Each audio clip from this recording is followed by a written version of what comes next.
Chapter 136. 15 days later.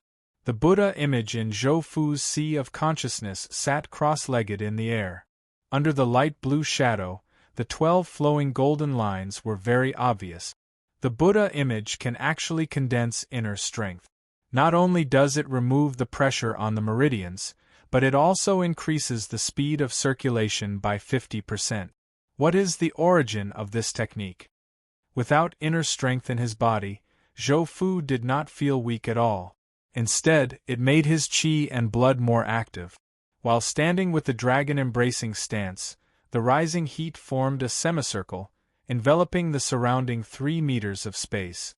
In this space, the air began to distort. It was enough to see how shocking his qi and blood was. When Zhou Fu was practicing his stance, he never tried to avoid others. Therefore, in the opposite pavilion, Jin Peng, Huang Feng, Chen Guhong, and 12 other third-stage bone-forging experts were all looking over. Heavens, our Lord's qi and blood are a bit scary. A third-stage bone-forging expert was very shocked. A bit scary? If I remember correctly, our Lord's cultivation is at the first stage of bone-forging. Brothers sitting here, which one of you has the confidence to take a punch from our Lord? A person who didn't mind watching the show laughed wickedly. The surroundings were silent for a moment. Although exuberant qi and blood did not represent power, but exuberant to this degree, everyone knew that the power under this kind of qi and blood must be very terrifying. Take a punch from our Lord now? Haha, I have the most experience in this kind of thing. When our Lord was still training his strength, he could injure me with one punch. An older third-stage bone-forging expert from the Chen family said. The surrounding people all looked over.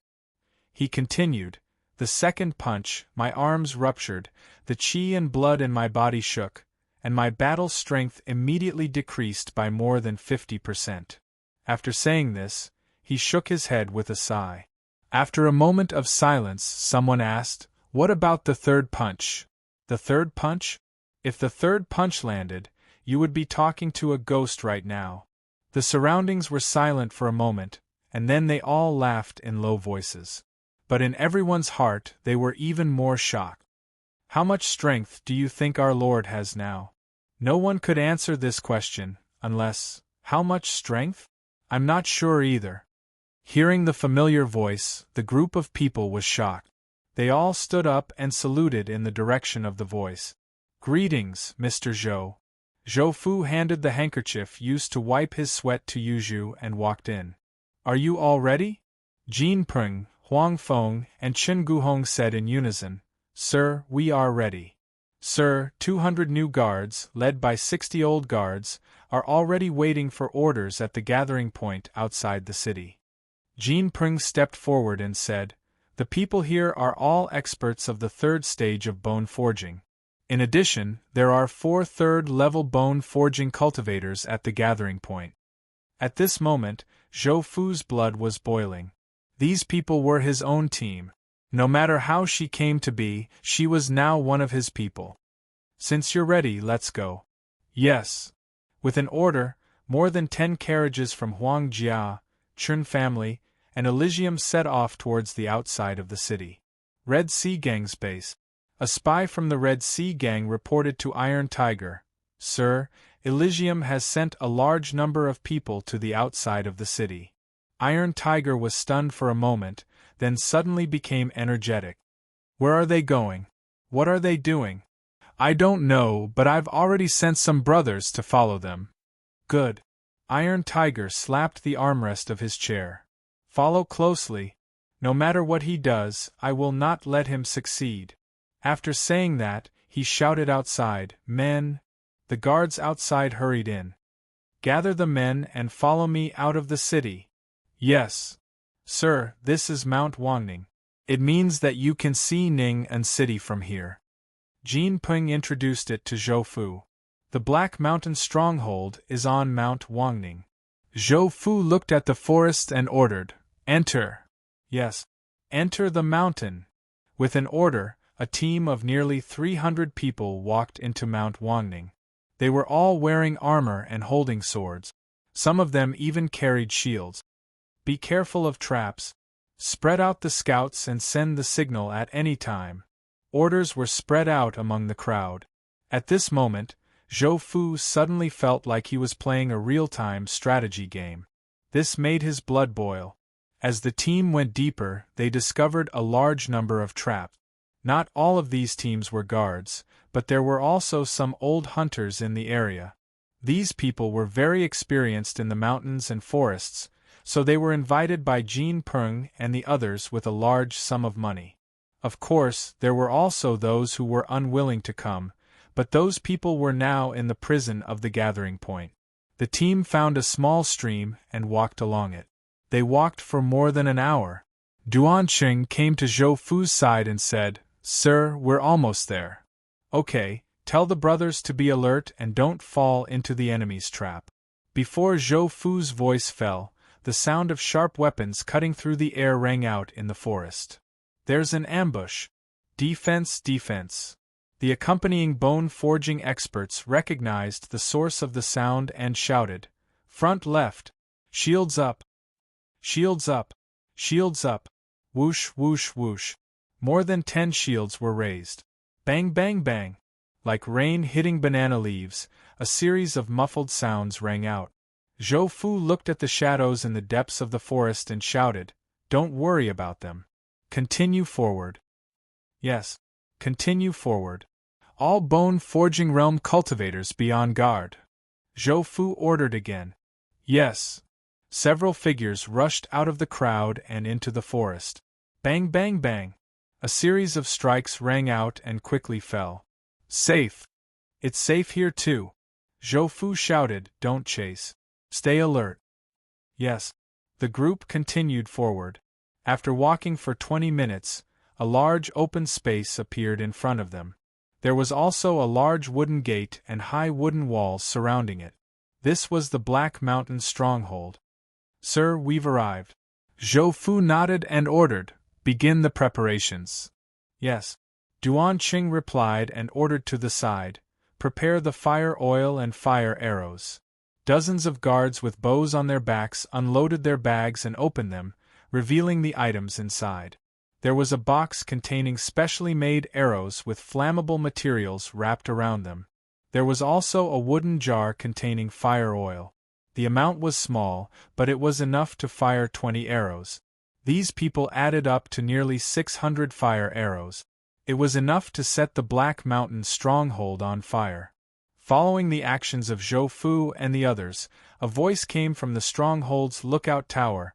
"Who are you and what are you doing here?" "Giant Whale Zhou Fu is here to pay a visit." The deep voice was like a wave that rushed into the Black Mountain stronghold. "A master from the Giant Whale? Hee, my Black Mountain stronghold and the Giant Whale have never had any dealings. Sir, you brought so many people here today. You're wearing armor, holding swords, shields, and even fire arrows. Those who don't know would think that you're here to attack the stronghold. You don't look like you're here to pay a visit." Zhou Fu laughed. "I'm a coward by nature. Without these things, I can't be at ease.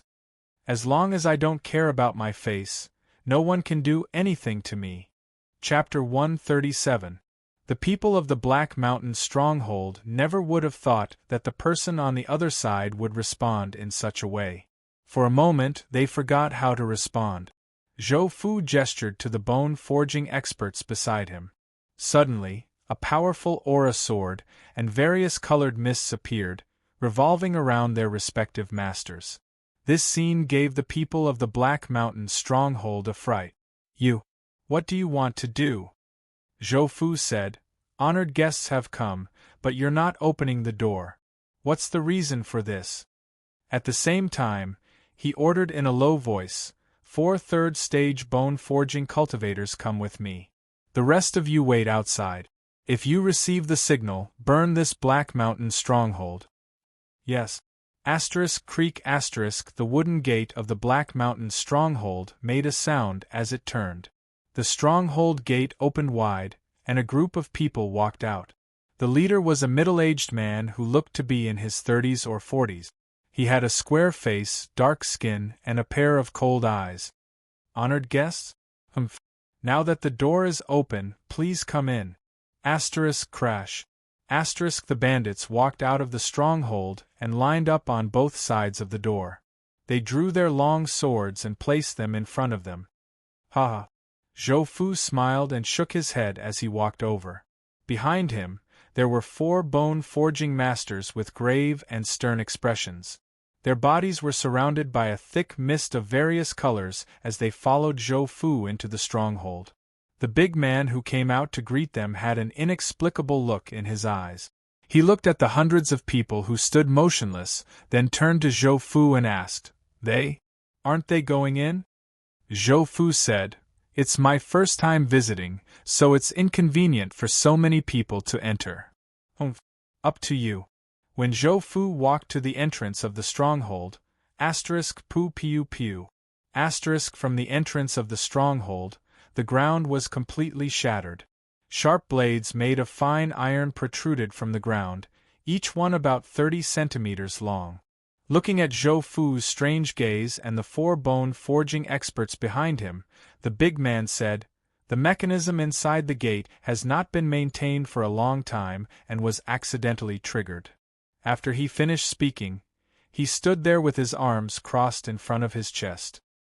He had a faint smile on his face as he waited to see how Zhou Fu would deal with this matter. "I can understand. After all, this village is lacking in resources and talent." Zhou Fu sighed and continued to move forward. Under everyone's gaze, he lifted his right foot and stomped down on the sharp blade. Creak, the sharp blade bent bit by bit under Zhou Fu's feet, and then it was stomped into a pile of scrap metal. This, everyone who was watching was shocked. Whether it was the people of the Black Mountain stronghold or those who had come with Zhou Fu, they all looked in shock at what was happening at the gate of the stronghold. It was as if Zhou Fu was walking on flat ground. He lifted his foot and stepped down, and then lifted his foot and stepped down again. Not only did they leave behind footprints, but they also left behind piles of scrap metal. The 4 accompanying bone-forging masters looked at the 2 clear tracks and hurriedly followed. When Zhou Fu walked out of the trap, the remaining sharp blades suddenly retracted. The ground at the gate of the stronghold was also restored to its original state. At this time, Zhou Fu stopped and turned around.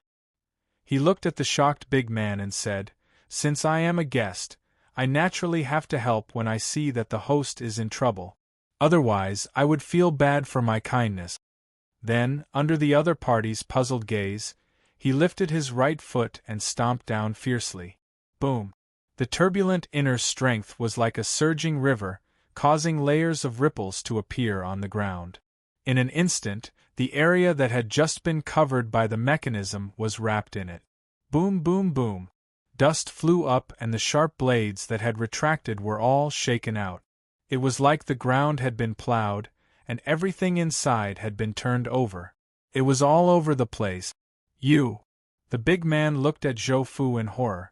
This person had actually broken the mechanism with a single kick. This was even more shocking than the scrap metal that had been kicked out earlier. You actually dare?" Zhou Fu interrupted the other party's incoherent words and said, "Hurry up and lead the way." "You good." Although the big man's tone was angry, it couldn't hide his horror and fear. Perhaps it was the shock of Zhou Fu's kick that made the Black Mountain stronghold put away their thoughts. The group of people didn't encounter anything for the rest of the journey. In fact, they didn't even see many people. Inside is the main hall. Please help yourself. After the big man finished speaking, he turned and left. Looking at the tall house in front of him, Zhou Fu walked up the stairs, through the open door, and into the main hall. The main hall was very spacious and brightly lit, even though it was daytime outside. In the direction of the main hall there was a flat hall, followed by a 3-story flight of stairs. Except for the top floor, there were several chairs on each floor. Seeing Zhou Fu enter, dozens of gazes fell on him. "You are the giant whales, Zhou Fu? What business do you have with my Black Mountain stronghold?" Zhou Fu smiled faintly and said, "Is this how the Black Mountain stronghold treats its guests? Guests are here, but there's no place to sit?" Presumptuous! An angry shout sounded. Guests who come to our door are not only good guests, but also bad guests. Bad guests?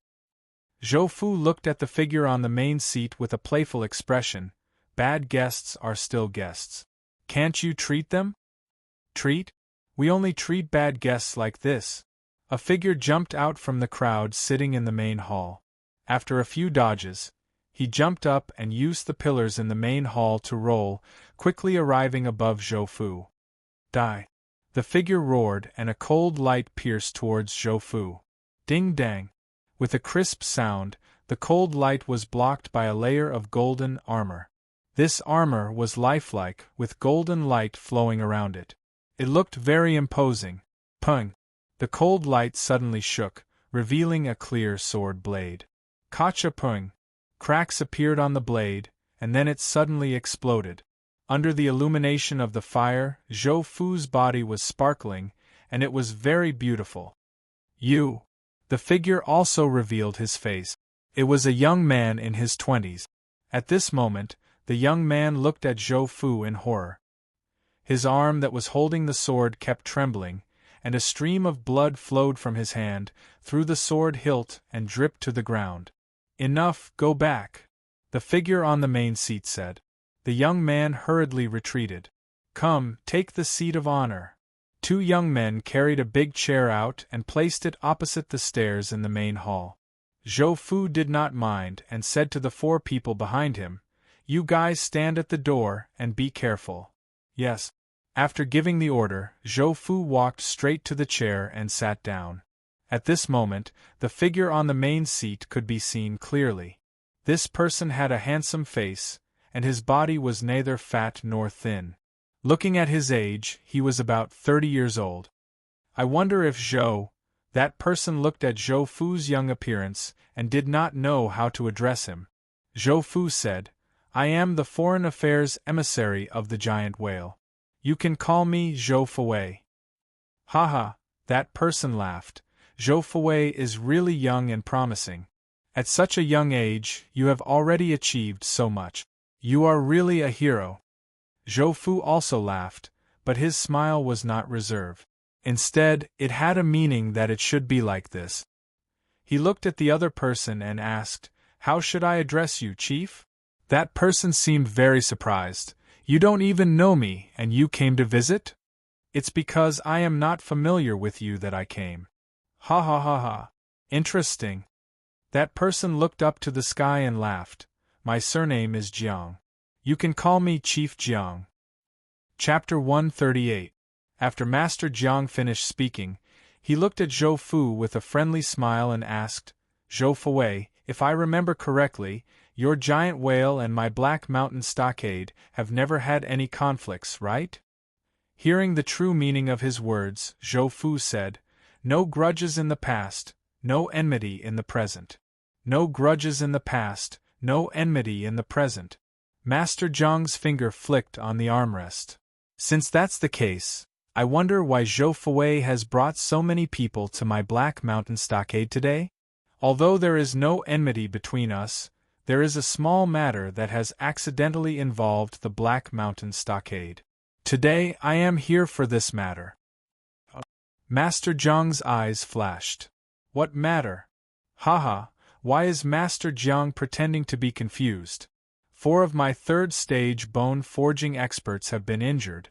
If you don't know about this matter, then it is somewhat unreasonable. So it's about this matter. Master Jiang nodded, admitting that it was true. Some time ago, several third-stage bone-forging experts came to my Black Mountain stockade's territory. They seemed to have set their eyes on the Jin family's caravan, and the Jin family paid our Black Mountain stockade. It is reasonable that our Black Mountain stockade cannot sit by and do nothing. Zhou Fuwei, what do you think? Zhou Fu nodded. Master Jiang is right. If we take someone's money, we have to solve their problems. This matter is reasonable no matter where you put it. Ha ha ha ha. If we take someone's money, we have to solve their problems. Zhou Fuwei said it well. Isn't this the business of my Black Mountain stockade? Master Jiang smiled and looked at the people around him. Yes. Ha ha ha ha. Boss is right. For a moment, the hall was extremely lively. 5 or 6 minutes later, these people quieted down. Master Jiang looked at Zhou Fu and said, "Zhou Fuwei, you said it yourself. If we take someone's money, we have to solve their problems. Now, do you have any questions?" Zhou Fu looked at him and shook his head. "No questions, but I have a suggestion." "Oh? Tell me about it." "How much did the Jin clan give to the Black Mountain village?" "I'll pay 20% more."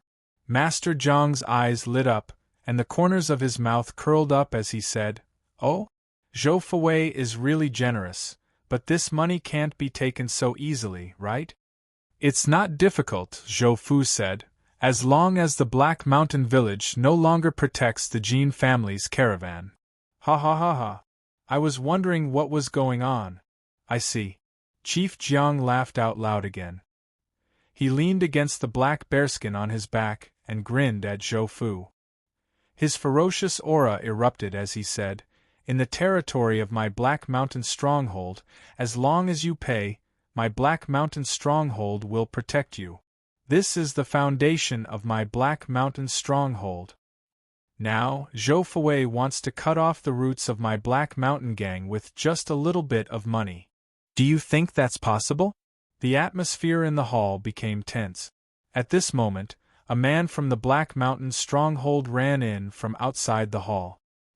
He walked to Chief Jiang's side and whispered a few words before turning around and leaving.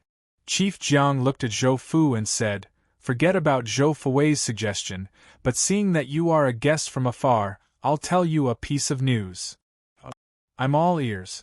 Hee, there's another group of people outside. Their equipment isn't any worse than Zhou Fuwei's men." After he finished speaking, the people in the hall were stunned. These people didn't expect that the Black Mountain stronghold would be so lively today. Hearing this news, Zhou Fu's heart sank. He roughly knew who the people who came were. Suddenly, a thought flashed through his mind. Talk. If he didn't have some capital, how could he talk about things? What was capital? To put it bluntly, it was strength. Could be money. Zhou Fu didn't have this at the moment. However, he had the strength, which was the blade in his hand. "It's time to show off my blade," Zhou Fu said in his heart. He stood up and thanked him. "Thank you for the news, Chief Jiang. Since Chief Jiang has helped me, I'll also invite Chief Jiang to watch a show." "Watch a show?" Chief Jiang smiled strangely. "What show? Where is it?" When he heard "watch a show," he instantly understood the other party's deeper meaning. He just wanted to show off his blade and then talk about the Jin family. Regarding this matter, he naturally wouldn't resist. After all, everyone wanted to cooperate with people with strength. As for the Jin family, without him, there would still be the Lu family, the Zhao family, and so on. However, there wouldn't be many people with strength. The entrance of the stronghold is fine. After Zhou Fu finished speaking, he stood up and walked out. When he passed by the entrance of the hall, the 4 bone-tempering realm cultivators who came with him followed closely. The group of people arrived at the entrance of the Black Mountain stronghold. At this time, Duan Cheng and the others were already busy. Not only did the Black Mountain stronghold discover those people, but the spies sent by Duan Cheng also discovered them. Seeing Zhou Fu come over, Duan Cheng hurried over. "Sir, our spies found a group of suspicious people in the forest. They seem to be around 100 people, wearing leather armor and holding blades. They're rushing over here," Zhou Fu said. "Just now, when we were discussing matters with the Black Mountain stronghold people, they felt that we didn't have enough capital, so I wanted to show them our capital." When he said the word capital, Zhou Fu especially emphasized his tone. Duan Qing instantly understood and replied, "Sir, don't worry. I'll definitely let these bandits see our methods." Done. 10 spirit concentration pills per person. When these words came out, the surroundings suddenly became quiet. Even the eyes of the bone-tempering realm cultivators lit up. One had to know that there were more than 260 people here. According to Zhou Fu's reward method, That was close to 3,000 spirit concentration pills. What a big deal. At this time, the people in the forest walked out of the forest and came to the open space. Originally, these people didn't want to walk out of the forest, but seeing Zhou Fu and the others fire arrows, they had no choice but to walk out. Sir, seeing that the other party didn't attack immediately, Duan Qing turned to look at Zhou Fu. Zhou Fu said, "I'll say it again. I have spirit concentration pills. It depends on how you take them." A ferocious glint appeared in Duan Qing's eyes. He nodded fiercely and drew his long blade. "Front row, raise your shields. Back row, archers, get ready. 2 normal arrows, fire." A series of teeth-numbing sounds rang out. "Not good. Retreat to the forest. Retreat." There were also calm people who shouted, "Retreat means death. Charge. Charge." This was in front of the Black Mountain stronghold. It was a large open space, about 200 meters away from the forest. Although it wasn't far, how could a person outrun the arrows? Not everyone was a bone-tempering realm cultivator. "Fire!" Duan Qing roared. Swoosh, swoosh, swoosh. With a series of hair-raising vibrations of bowstrings, sharp blades pierced through the air. "Draw your blade, protect yourself." An expert on the opposite side roared at the chaotic crowd. At the same time, the long blade in his hand slashed out. The sharp blade tore through the air, cutting several arrows in half. Another expert leaped into the air. A pair of palms wrapped in yellow mist struck out continuously. Waves of palm wind blew away the arrows in front of him. Is this still a bloody martial arts fight? A sigh sounded above the stronghold gate. Chapter 139. Although there were experts blocking the enemy, there were too many ordinary people. As the arrows fell, more than 20 people were nailed to the ground. Screams filled the air. "Shoot again." Whoosh, whoosh, whoosh. This time, the enemy was prepared. The crowd immediately dispersed. Only a dozen people who were slow were hit by the arrows. After 2 rounds of arrows, the enemy had lost nearly half of their men. If it weren't for the 4 bone-forging experts, they would have already collapsed. At this time, Duan Qing shouted, "Put away your bows. Shield warriors, go forward." 40 people with round shields in their hands and sabers in their right hand formed a small square formation and pressed forward. Military formation. This is AF** King military formation. Zhou Fu looked at Duan Qing strangely. He suddenly remembered that he wasn't familiar with this person whom he appointed as the leader. "Sir, this subordinate's ancestors served in the military, so they passed down some things."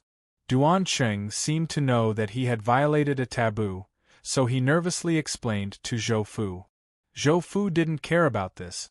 It was only after Duan Qing explained that he realized that he had stirred up trouble again. Immediately, Zhou Fu's eyes turned cold. He ordered, "Since that's the case, keep them here." "Yes." At the same time, Zhou Fu ordered the surrounding bone-forging experts. "Bone-forging experts, keep an eye on the enemy. Since they've made a move, don't let anyone go." "Yes." More than a dozen people rushed forward. At this time, Duan Qing rushed to the front of the formation and slashed with his saber. He didn't use the saber technique that Zhou Fu had taught him, or rather, it didn't seem like an ordinary saber technique in the pugilistic world. His saber technique was simple and fierce. His killing intent surged as he put his life on the line. Kill. Kill. First, it was the arrows that killed the enemy. Then, it was the numbers that crushed the enemy. Almost at the same time as the 2 sides collided, the opposing human 9 collapsed. At this time, the people on the Black Mountain stronghold's gate tower couldn't remain calm. These people were the leaders of the Black Mountain stronghold. They stared at the battle below, or rather, a one-sided massacre. Their eyes flashed. "That's right, this is a military formation. A simple military formation. That's right. The saber technique used by the leader is also from the military. The Whale Gang really has guts. They actually dare to train private soldiers? Shut up." Bandits, Jiang shouted in a low voice. Just watch. A man standing at the side whispered, Bro? Boss, are we just going to watch? This small gang had actually brought out a military formation. What were they trying to do? Should we? Don't do anything, just watch. I don't care what you think. Whether you can accept it or not, all of you better stay put. Then, he turned to look at the person who had spoken and said, Although the giant whale is nothing much, it has the Xing family behind it. Let alone a military formation, even if they take out a crossbow, we can only watch. The surrounding people were silent as they looked at the battle that had already ended. Son of the giant whale, if you want to kill me, I won't let you have it easy either. The expert with the saber was drenched in blood as he dashed left and right in the crowd. However, he was surrounded by people at the second level of the bone-forging realm, who blocked him completely. Kill. Numerous sharp saber auras shot out, forcing the surrounding bone-forging realm experts to retreat. He jumped out of the encirclement. However, he did not turn around and escape. Instead, he rushed toward Zhou Fu. You are the leader of these people, right? Follow me to hell. Kill. The saber slashed down. Streaks of bright white mist surged. Clang. A metallic sound rang out. No. Impossible. Zhou Fu stretched out his hand and grabbed the saber. His face was expressionless, and he even looked a little impatient. He looked at the third level of the bone-forging realm expert and said, Just this. Crack. Bang. He exerted force with his arm and broke the saber. Then, Zhou Fu's right hand stabbed forward. Like a hot knife cutting through butter, it instantly tore through the opponent's protective inner strength. The remaining half of the saber in Zhou Fu's hand pierced through the opponent's heart. Trash. With a flick of his right hand, he threw the lifeless corpse in front of the Black Mountain stockade. Bang! A light cloud of dust rose. I surrender! I surrender! The remaining few people immediately knelt down and lay on the ground, begging for their lives. Duan Cheng and the others put away their sabers and looked at Zhou Fu. Zhou Fu thought for a moment, then waved his hand and ordered, Take them away. We are short of manual labor now. These people are all martial artists and can be used. Yes, sir. Duan Cheng selected 10 people and let them take these people down the mountain. After the matter here was settled, Zhou Fu looked at the Black Mountain stockade. He took 2 steps forward and said to Stockade Master Jiang, who was walking out of the stockade, We wasted some time and let Stockade Master Jiang see the results. Stockade Master Jiang and the others walked to the corpse. One of them squatted down and looked at it. He stood up and whispered a few words to Stockade Master Jiang, then retreated. Seeing Zhou Fu walk closer, Stockade Master Jiang smiled and said, Zhou Fuwei is really a young hero. There was a misunderstanding just now. Please come in. I have already ordered the servants to prepare food and wine. Zhou Fuwei, please don't refuse. At the same time, he looked at the battlefield not far away and said, Zhou Fuwei doesn't need to worry about those things. My brothers from the Black Mountain Stockade will take care of it. Seeing Stockade Master Jiang suddenly become enthusiastic, Zhou Fu smiled without any surprise. His palm strike just now not only pierced the broken saber into the body of the dead bone-tempering cultivator, but also used a fierce inner strength to shatter the opponent's sternum and ribs. One had to know that the corpse on the ground was a bone-tempering third-stage cultivator. Its bones were like fine iron. After the Black Mountain Stockade's inspection, the bones were not broken, but shattered. This was even more shocking than stomping a discus out of the ground. Ha ha ha ha, since Stockade Master Jiang has spoken, of course I won't refuse. Stockade Master Jiang, please. Zhou Fuwei, please. The group of people, with a cheerful atmosphere, walked back into the Black Mountain Stockade. In the Black Mountain Stockade's hall, table after table of food and wine were placed. Every table was filled with people. They were shouting and yelling happily. It was very lively. Ha ha ha ha, to be able to see a young hero like Zhou Fei today, it is my Black Mountain Stockade's fortune. Come, come, come.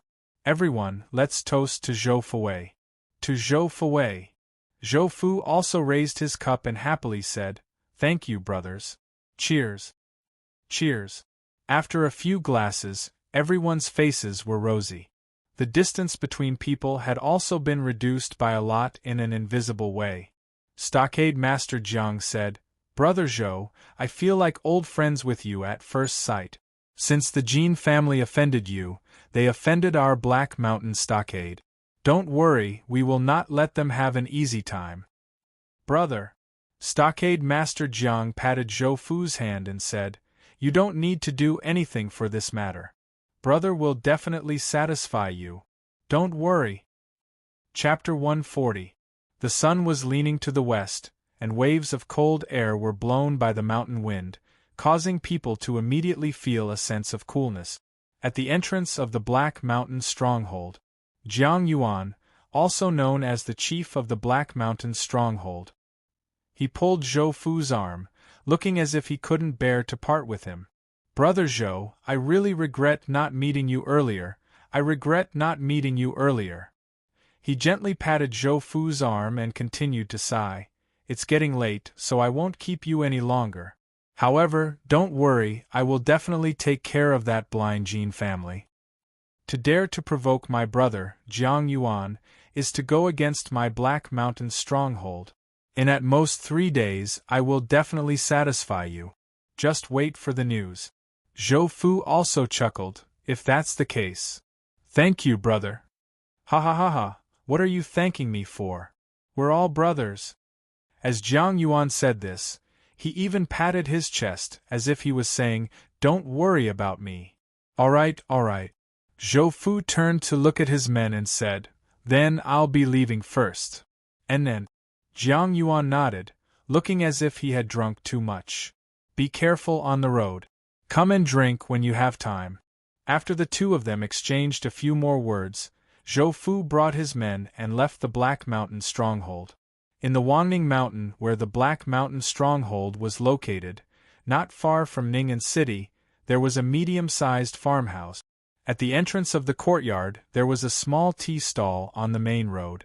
This tea stall was originally run by a middle-aged couple, but was later bought by Duan Qing and used as a temporary stronghold. It was also convenient to observe the Black Mountain stronghold.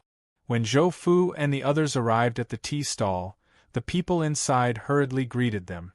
After the herbal tea and pastries were placed on the table, Zhou Fu said to Duan Qing and the others, "Let your brothers return to the gathering point and rest. We will return to Ning'an City in 2 hours." "Yes, sir." After Duan Qing received the order, he gave a few instructions to the person beside him, and that person left with his team. Duan Qing stayed behind to accompany Zhou Fu. After everyone rested for more than 20 minutes, several carriages arrived at the tea stall. 2 people came down from the middle carriage. They were Huang Feng and Chen Guhong. They walked into the tea stall and first bowed to Zhou Fu. Seeing that Zhou Fu didn't want to talk, they went to Jin Peng and Duan Cheng's table and sat down. "Manager Jin, how is it going?" Huang Feng asked first. Jin Peng said, "With our lord taking action, the matter will definitely be settled." Huang Feng and Chen Guhong were not surprised by this result. "Then, sir, if you don't have one, when will we deal with the Jin family's caravan?" "We don't need to do anything," Jin Peng said with a smile. "What do you mean?" Chen Guhong asked. "That Black Mountain stronghold's chief, Jiang Yuan, was stunned by our lord's strength, so he called us brothers and tried to build a relationship with him. Then, he patted his chest and said that he would handle this matter. Within 3 days, he would definitely satisfy our lord." After saying that, Jin Peng looked at the two of them proudly. However, his pride didn't last long before it was dispelled by Chen Guhong and Huang Feng's expressions. "I say, what's wrong with the two of you? The matter has already been settled. Why do you look like you've lost money?" "Lost money?" Huang Feng grinned. This time, not only did we lose money, others even took away our dishes with soup and meat. Could it be that we can't laugh? Jean Peng was a little confused. He asked, "What do you mean by that?" Huang Feng let out a strange laugh and shook his head. He did not explain and began to observe the teacup in his hand.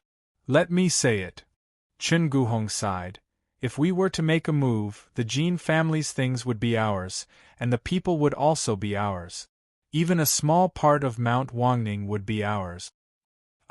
This, Chen Guhong continued, "now that this matter has been snatched away by the Black Mountain stronghold, not only have we lost a pile of money, it's even difficult to insert nails into Mount Wangning now."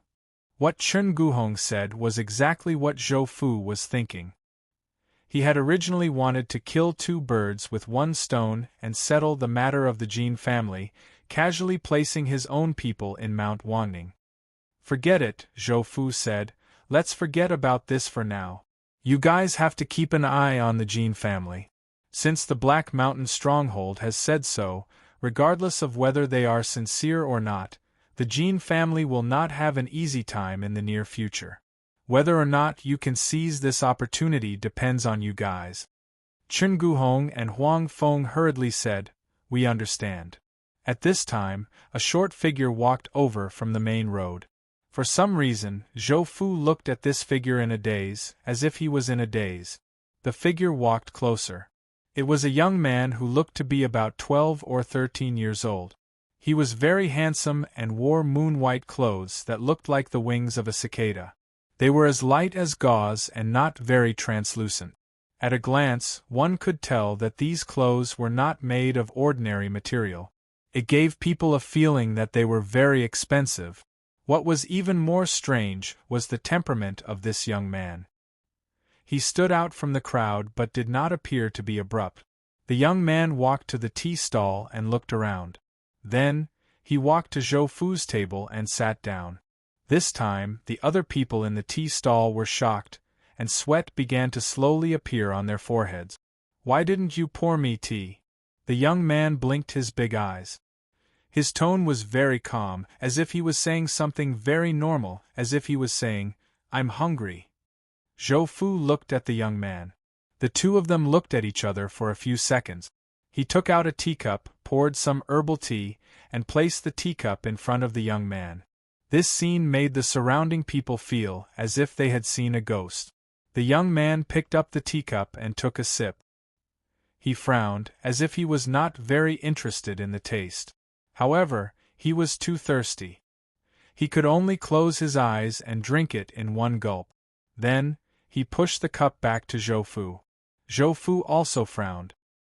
He did not want to be a nanny, but he still poured a cup for the young man and pushed it back again. "Where's your family?"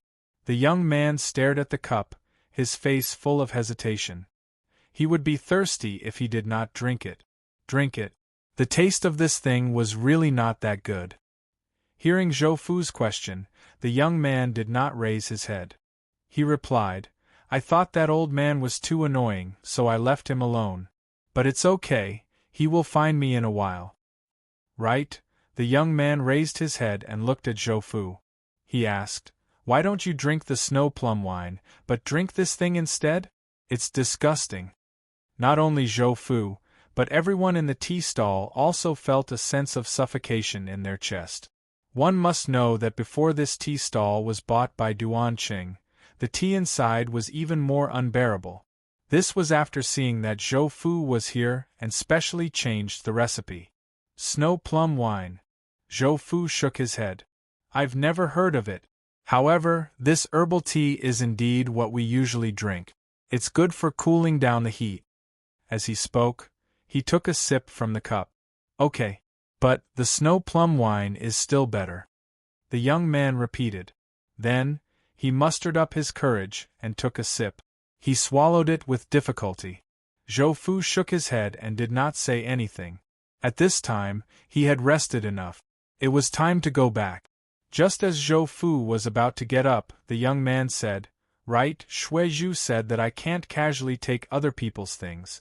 I drank your tea. I want to give you something, right?" Chapter 141. Zhou Fu smiled and shook his head.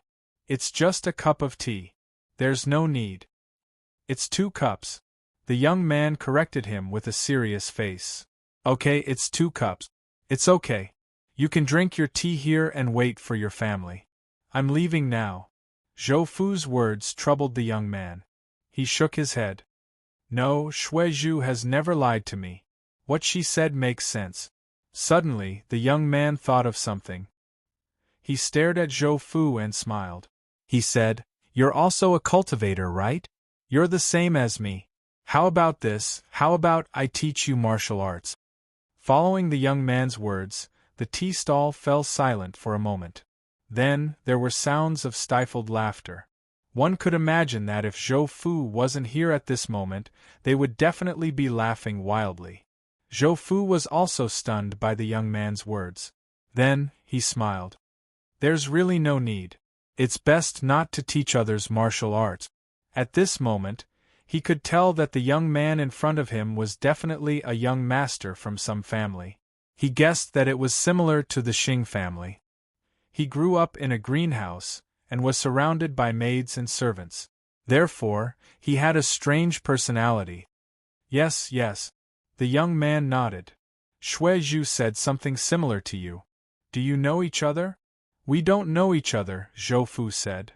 But Shuizhu is right. The family's martial arts cannot be taught to outsiders. Otherwise, there will be big trouble. No, the young man shook his head. It's not a family's martial arts. It's a family's martial arts. You can't practice the family's martial arts. There's really no need. Zhou Fu refused again. He looked at the sky and said to the young man, "It's getting late. I have to go home. If fate allows, you can treat me to some snow plum wine when we meet again." The young man looked serious and nodded. Okay, but I really do know martial arts. It's very powerful. I believe you. Zhou Fu smiled and said, "Goodbye." When the youth saw that Zhou Fu was really going to leave, he became anxious. With a flash of his body, he instantly appeared in front of Zhou Fu and said, "I'm really amazing. I will treat you to the snow plum brew, but I will also give you something for these 2 cups of water." Zhou Fu stopped in his tracks. Not only him, but the people in the tea stall also widened their eyes. No one could see clearly how the young man appeared in front of Zhou Fu. After the young man finished speaking, he looked at the silent Zhou Fu and said, "You don't believe me. How about this? Your tea doesn't taste good, so I'll give you a normal one. That way, you won't be able to take advantage of me. This cultivation method is called firefly." After saying that, as if afraid that Zhou Fu wouldn't believe him, the young man reached out and grabbed Zhou Fu's arm. Zhou Fu frowned. Ever since the young man appeared in front of him, he had been on guard against him. Now that he saw the young man make a move, the inner strength in his body shook violently. A bright yellow armor covered his body. However, something strange happened. The young man's hand landed on the armor. Suddenly, a ball of light flashed at the intersection. Gotcha! The sound of glass shattering sounded. The bright armor on Zhou Fu's body started to crack from the point of the young man's hand. Crash! The 5th level of the Yellow Dragon Treasure technique was broken. The armor, that couldn't be broken by the 3rd level of the Bone Forging Realm, or even the 1st level of Blood Changing Realm, was broken by a young man in his teens. Zhou Fu's eyes widened abruptly. A brassy color appeared on his skin, and beneath it, streams of pale golden inner strength flowed continuously. Bronze armor technique. Pa. The young man grabbed Zhou Fu's arm. A strange fluctuation spread out from the point of contact. The bronze armor technique and the bright king scripture were all ineffective. Zhou Fu panicked. He had met a ghost. The young man grabbed Zhou Fu's arm and said with a smile, "How about this? This is firefly. The inner strength flashes like fireflies in the mountains. When gathered, it's like the bright moon in the sky. When scattered, it's like the starlight in the sky.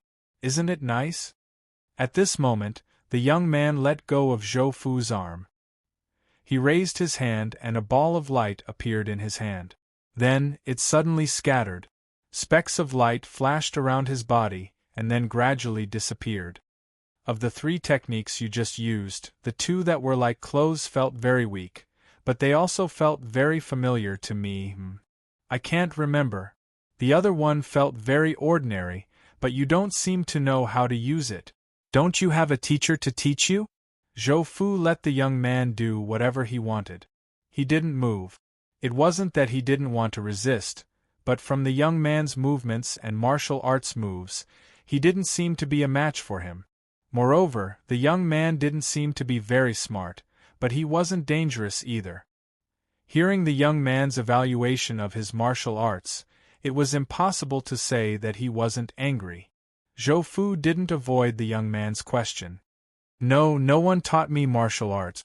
I don't have a teacher either. Really? The young man's eyes suddenly lit up. There's nothing to lie about this. Oh right, no teacher. So pitiful.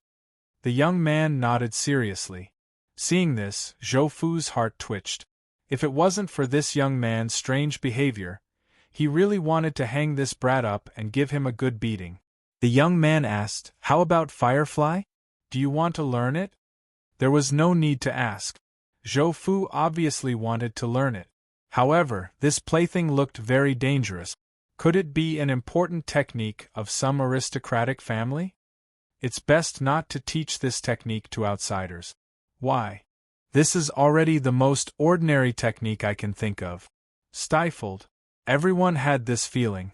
Zhou Fu took a deep breath and suppressed the greed in his heart.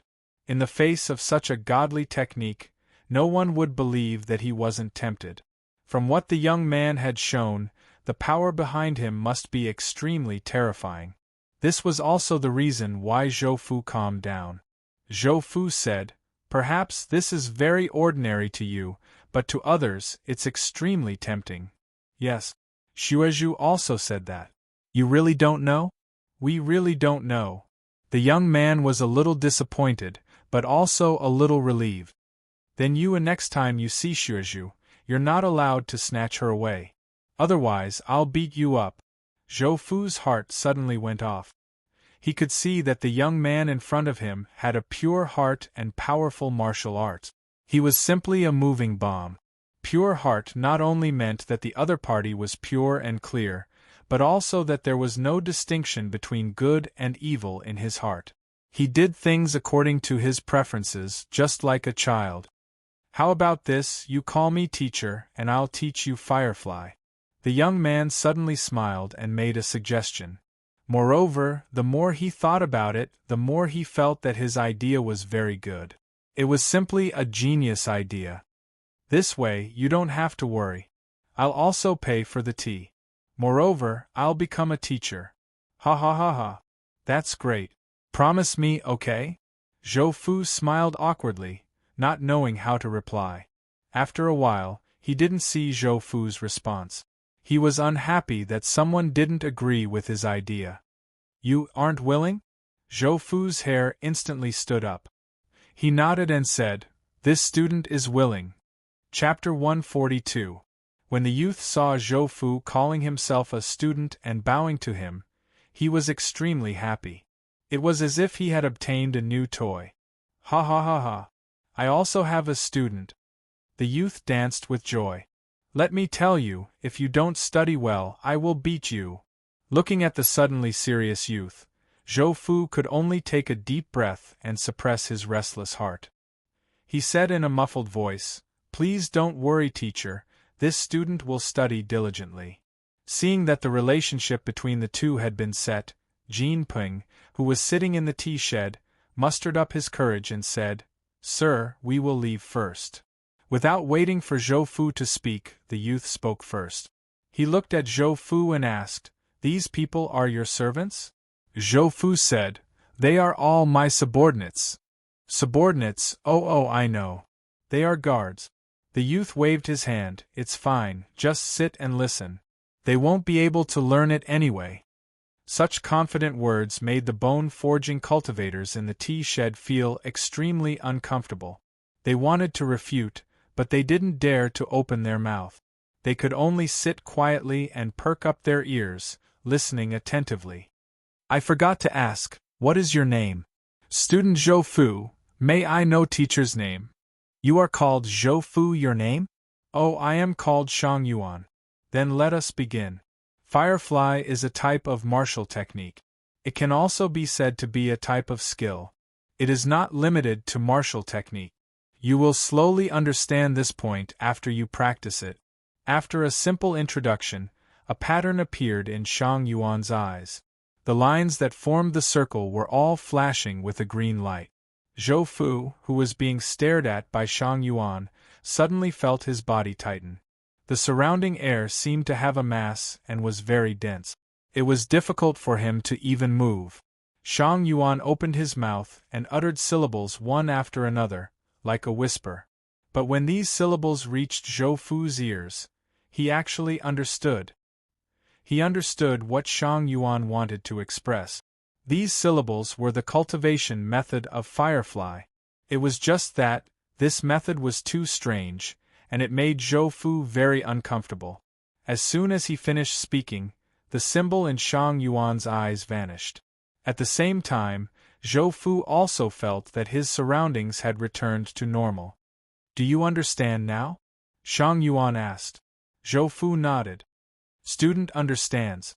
At this moment, he also understood why Shang Yuan had said at the beginning that there was no need to hide it from others. Even if you were the loudspeaker, others wouldn't understand. Zhou Fu felt a little lucky, but he felt even more helpless. Firefly was not a martial skill, but he felt that this plaything was even more precious than the so-called heaven-tier cultivation method. This time, he got himself into trouble again. Shang Yuan suddenly said, You look a little unhappy? Zhou Fu shook his head and dismissed some of his thoughts. I was just shocked by Firefly. Ha ha ha ha. Upon hearing Zhou Fu's words, Shang Yuan was very happy. He said, This is nothing.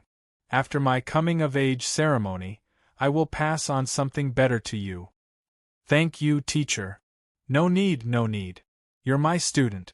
Alright, since you already understand Firefly, give it a try. Shang Yuan looked at Zhou Fu expectantly. Alright. Zhou Fu thought for a moment. The Bright King scripture was the cultivation method that he used the most and was most familiar with. He raised his hands and his fingers moved quickly. In an instant, he formed the Bright King Devil Suppression seal. He hadn't used this seal for a long time. With a clear sound, a faint golden light bloomed on the seal. Then, it turned into a golden light and blasted on the ground. Bang! With the attack as the center, a large area of the ground shook violently. It was as if the explosives below had exploded, and a piece of the ground flew up. Zhou Fu's eyes lit up. He released the seal, withdrew his palms and punched out. A red light appeared. There was a loud boom.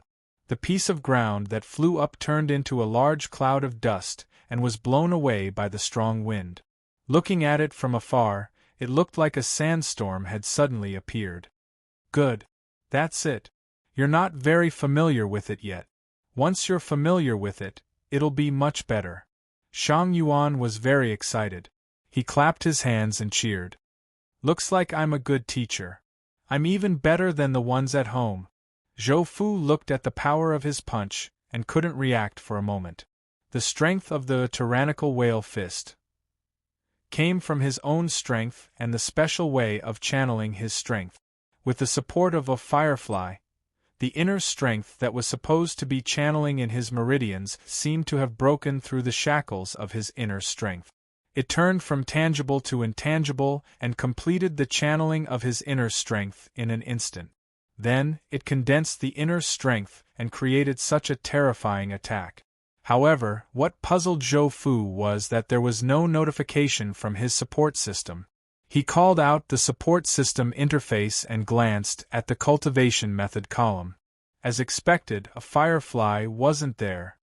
Don't be in a daze. Once you fully master Firefly, it won't be just like this. Seeing his new student in a daze, Shang Yuan reminded him, as my student, although you've only learned Firefly, you can't use the other cultivation methods too crudely. Shang Yuan thought for a moment and said, I saw that both of your cultivation methods are focused on defense. Now that I'm going to hit you, you have to defend against my attack. As soon as he finished speaking, without waiting for Zhou Fu's reply, Shang Yuan raised his hand and pointed his sword at Zhou Fu's arm. Looking at the light on his opponent's fingertip, Zhou Fu's body was once again covered with a layer of golden armor. I've just praised you. Why are you still so stupid? Shang Yuan said angrily. As his sword fell, the golden armor outside Zhou Fu's body was shattered again. Didn't you learn a Firefly? You know that cultivation method can't defend against me, so why did you still do it? You really deserve a beating. Without waiting for Zhou Fu to react, Shang Yuan took a step forward and arrived in front of Zhou Fu. With a sweep of his palm, a green light exploded on Zhou Fu's arm. A terrifying force exploded and sent Zhou Fu rolling. After sending Zhou Fu flying, Shang Yuan's face darkened as he looked at Zhou Fu, who was getting up from the ground. He reprimanded, Use your brain. Use your brain. Firefly is a skill.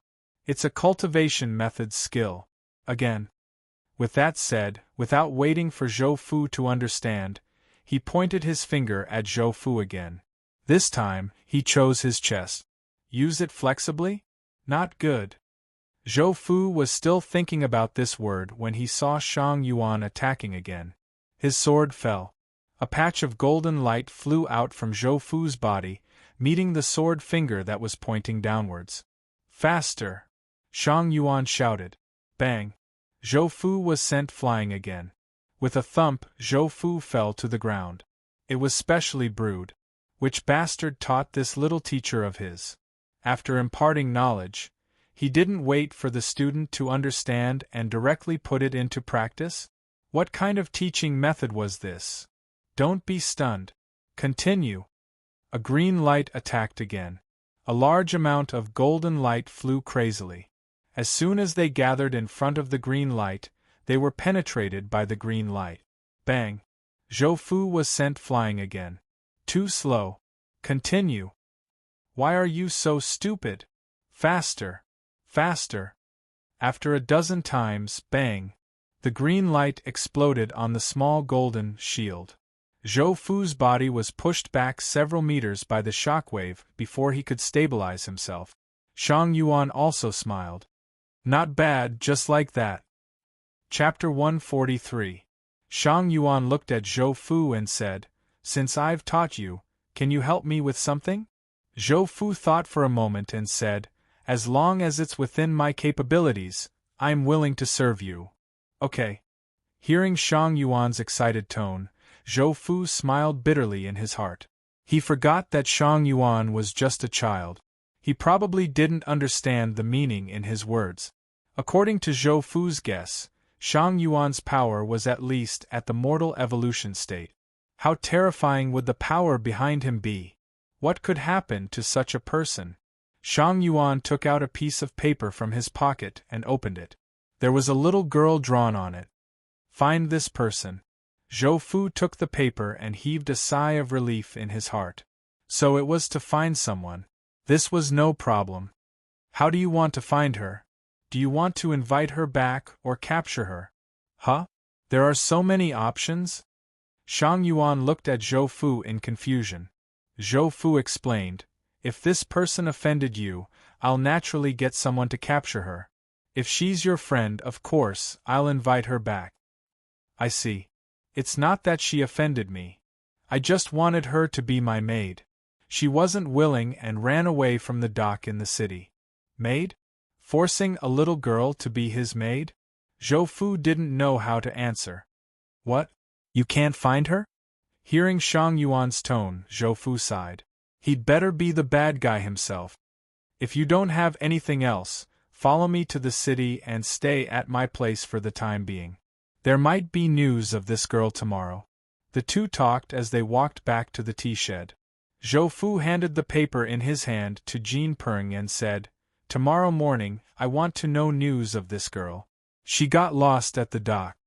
At the same time, he looked at Chen Guhong and Huang Feng and said, "You guys go too. Find this girl." Yes.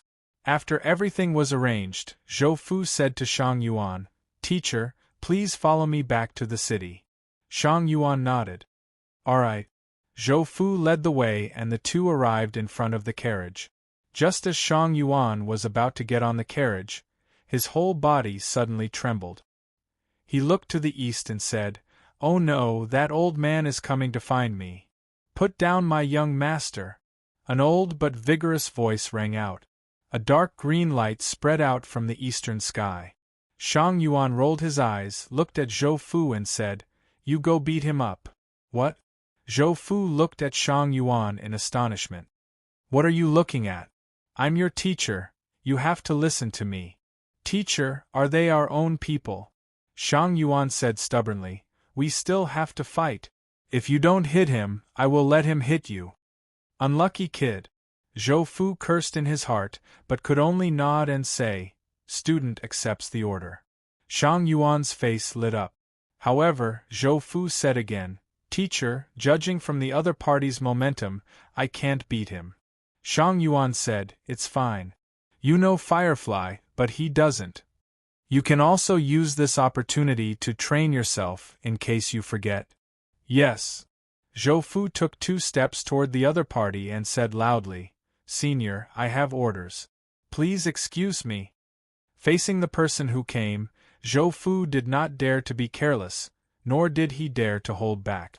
He activated the tyrannical whale fist. Layers of red mist spread out and floated in a 3-meter radius around them. Suddenly, the mist shook violently and turned into specks of red light. They surrounded Zhou Fu and flashed continuously. The owner of the old voice had already noticed Zhou Fu.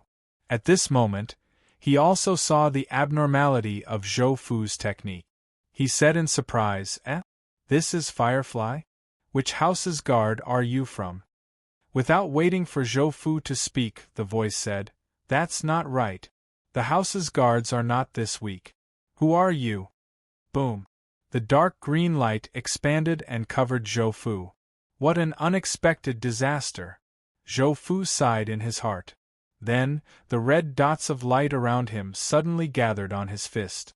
Boom! A red light blasted toward the dark green light. A large amount of dark green light turned into a large hand, and with a single strike, it shattered the fist energy that was emitting red light. Then, it pressed down on Zhou Fu. Although Zhou Fu had expected that his tyrannical whale fist, which had always been successful, would be thwarted, he was still shocked to see the other party's clean movements. "Are you stupid? Use Firefly to form a few more fists. Smash him." In the carriage behind, Shang Yuan waved his hands and commanded Zhou Fu. "Young master, it's me." The old voice let out a bitter laugh. At the same time, the dark green light dimmed a lot, but it still hit Zhou Fu. After seeing the change, Zhou Fu also knew the other party's intention. It was to play with the young master. Boom! Clouds of red mist surged out of Zhou Fu's body. At the same time, the Yang Ming wheel spun and released a large amount of qi and blood. The sea of qi wheel also spun quickly, absorbing and transforming the qi and blood into inner strength that flowed into the meridians to replenish the consumption. As the inner strength was replenished, a large amount of red light flashed and condensed. For a moment, red light flowed on Zhou Fu's hands. Kill! With a roar, the ground under Zhou Fu's feet suddenly shattered. His body shot up into the sky, and a ball of red light collided with the dark green hand. Boom! The dark green and red light both shattered. Zhou Fu's body also landed on the ground in a sorry state. At this time, the sleeves on his arms were all torn. On his arms, blue veins popped out, and if one looked closely, they were still pulsating. The skin on his arms was red like a cooked shrimp shell. The muscles under the skin were sore and unbearable. As expected of Firefly, it actually blocked this old man's attack. A white-haired old man in gray clothes appeared beside the carriage. He first sighed at Zhou Fu, then bowed to Shang Yuan and said, This old servant greets the young master. Zhou Fu looked at his trembling arms.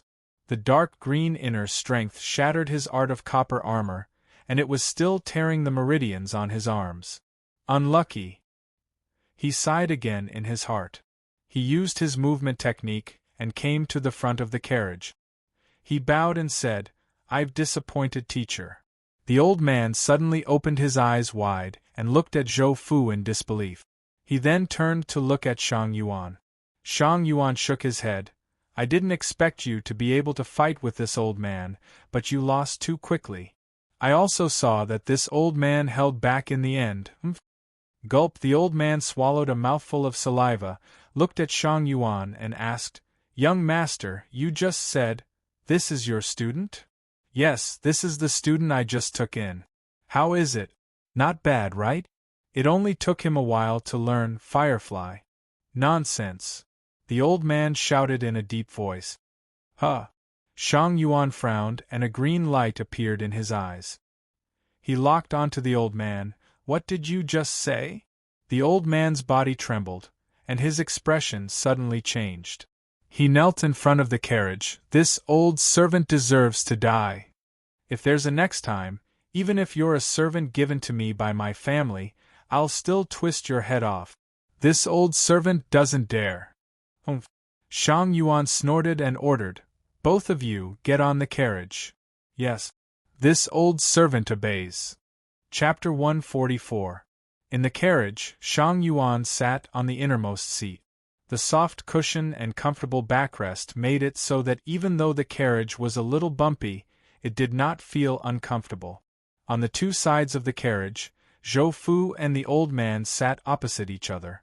"Kid, don't think that you can sit back and relax just because you've swindled my young master's trust. Humph! When my young master wakes up from your bewitchment, I'll let you know what cruelty is." Facing the old man's cold words, Zhou Fu opened his eyes and grinned. He did not reply and closed his eyes again. At this time, he was recalling the feeling of using Firefly in his mind. In his sea of consciousness, the 10 fingers of the Buddha's shadow were constantly flashing as hand seals flowed out. In between Zhou Fu's eyebrows there was a trace of coolness. His understanding of Firefly was increasing. As long as he was given time, he would be able to convert this understanding into battle strength. Then he was confident that he could fight against a first blood transformation realm expert. This was not a sneak attack, but a direct confrontation. "Kid, what is the meaning of this?" The old man's face darkened and a cold light flashed in his eyes. He was already unhappy with Zhou Fu and had endured for the entire journey in the carriage. When he could no longer bear it, he mocked him. He knew that Zhou Fu did not dare to be sarcastic, but he did not expect Zhou Fu to laugh at him. This laugh was instantly filled with sarcasm. Hearing the old man's tone that was about to explode, the Buddha's shadow in Zhou Fu's sea of consciousness stopped forming seals. Its pale golden eyes were half open, and rays of golden light were rotating in its translucent body. Zhou Fu looked at the old man and said, "Junior thinks that senior is right." "You?" This one sentence made the old man speechless. Shang Yuan, who was sitting on the cushion, laughed out loud. This was the first time he saw the old man suffer, and he felt an inexplicable sense of satisfaction. At the same time, he looked at Zhou Fu with some surprise. Perhaps the old man could not feel it, but Shang Yuan felt it clearly. Just now, Zhou Fu's qi and blood had emitted a strange fluctuation. He was very familiar with this fluctuation. It was Firefly. Shang Yuan did not expect that the student he took in by accident would have such an understanding of Firefly. He originally thought that it would take at least 2 months for Zhou Fu to reach this stage. That's enough. Zhou Fu is my student. He can be considered half your master. Don't be rude, Shang Yuan said. Upon hearing this, the old man's face turned pale with anger. He stared blankly at Zhou Fu, who was also Shang Yuan's half-master. Because the person who spoke was Shang Yuan, the old man did not dare to refute. His chest was filled with anger, and his qi and blood almost stopped circulating. The carriage was quiet for a while. The old man said to Shang Yuan, "Young master, if your family finds out that you've taken in a disciple outside," without waiting for the old man to finish, Shang Yuan looked at him with a faint smile on his face. However, there was a cold expression on his young face. He interrupted the old man. His tone was a little angry and cold. "I won't tell anyone about this. Even if Zhou Fu did, he wouldn't be able to pass it on. You tell me, who can?" The old man shuddered and rolled down from his seat. He lowered his head and said, "Young master, this is a serious matter." Shut up." Shang Yuan's face was red with anger. It was the same again. Throughout the journey, the old man had been treating him like this, and it made him feel very depressed. The old man lowered his head and did not say anything else. After a moment of silence, the old man was about to get up when Shang Yuan said coldly, "Kneel." "Yes." The atmosphere in the carriage became solemn. As the carriage shook, Zhou Fu half closed his eyes again. The qi and blood in his body slowly vibrated.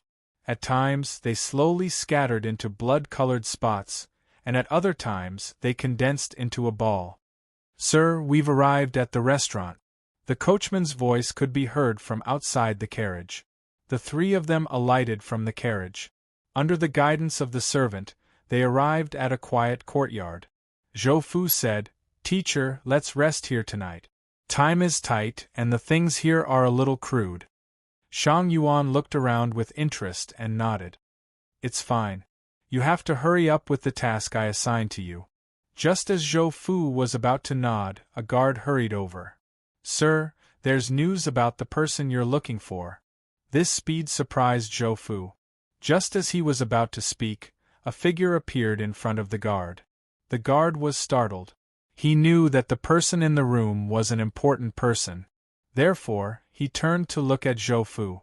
After Zhou Fu nodded, the guard said, "Someone saw that girl at the pier. She was taken away by Blind He's men." "Who is Blind He?" The guard looked at Zhou Fu again. Zhou Fu said, "His orders are my orders." "He?" "Yes." The guard looked at Shang Yuan in astonishment and said, "Blind He is a human trafficker at the East Pier."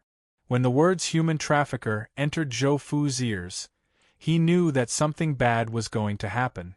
Shang Yuan asked again, "What's a human trafficker?"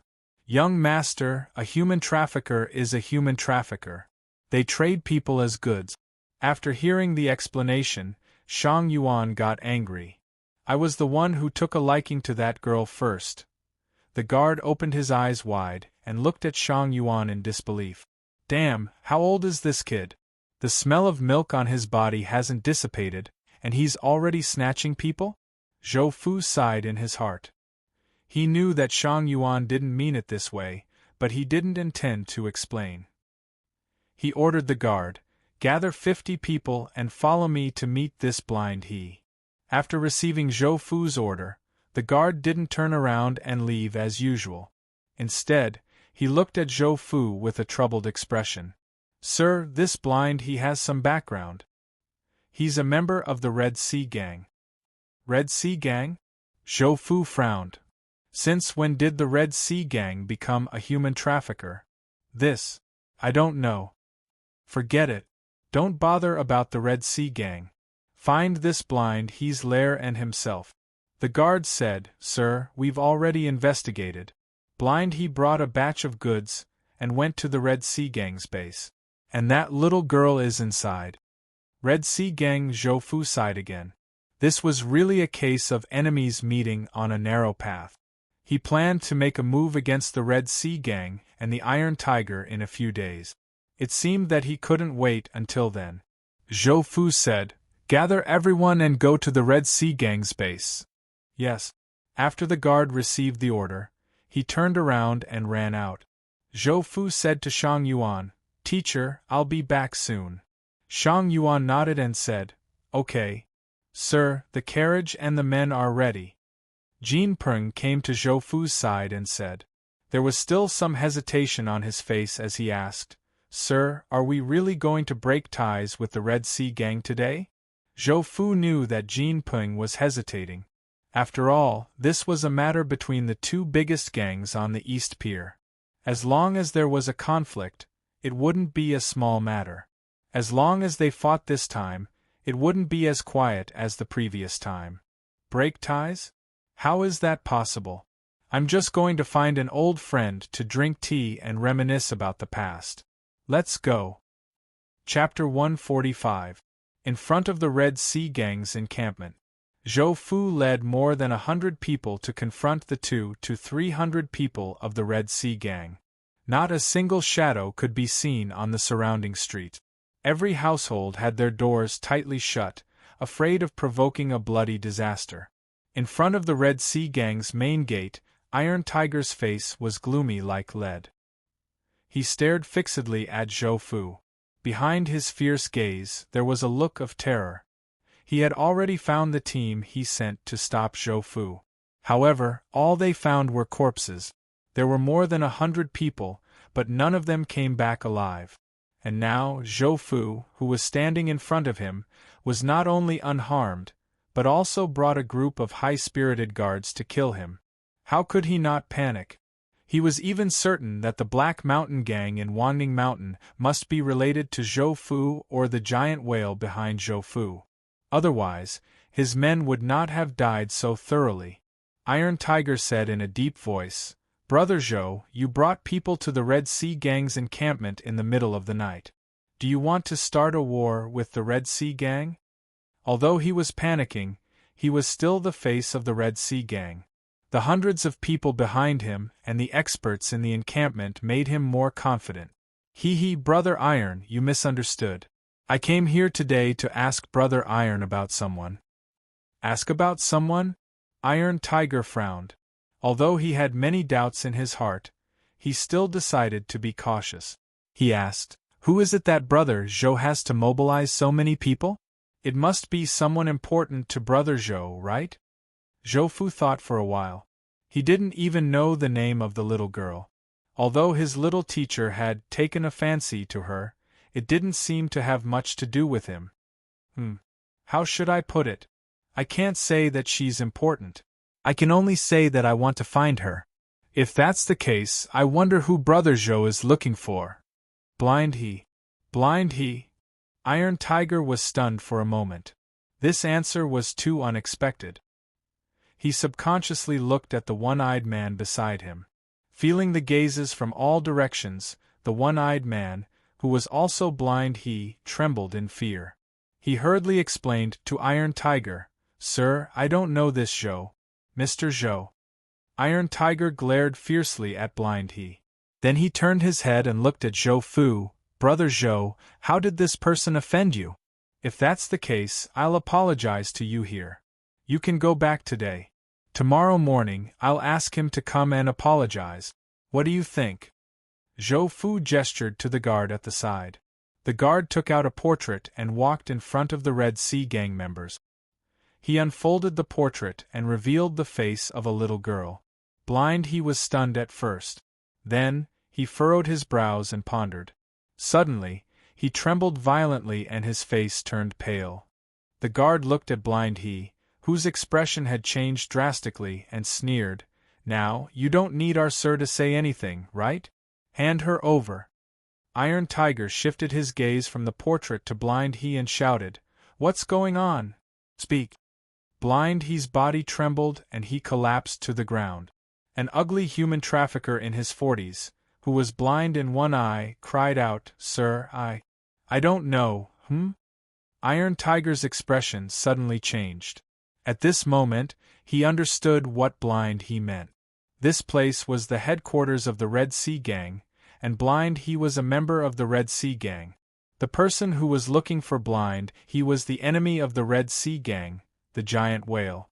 As long as he didn't admit it, even if the Red Sea Gang knew that he was the one who captured blind he, they wouldn't let him be taken away by the giant whale. After all, this was the territory of the Red Sea Gang. As a member of the Red Sea Gang, they needed to maintain their reputation. Iron Tiger's expression changed again and again. He lifted his leg and kicked blind he several meters away. He cursed in his heart, You're trying to kill me.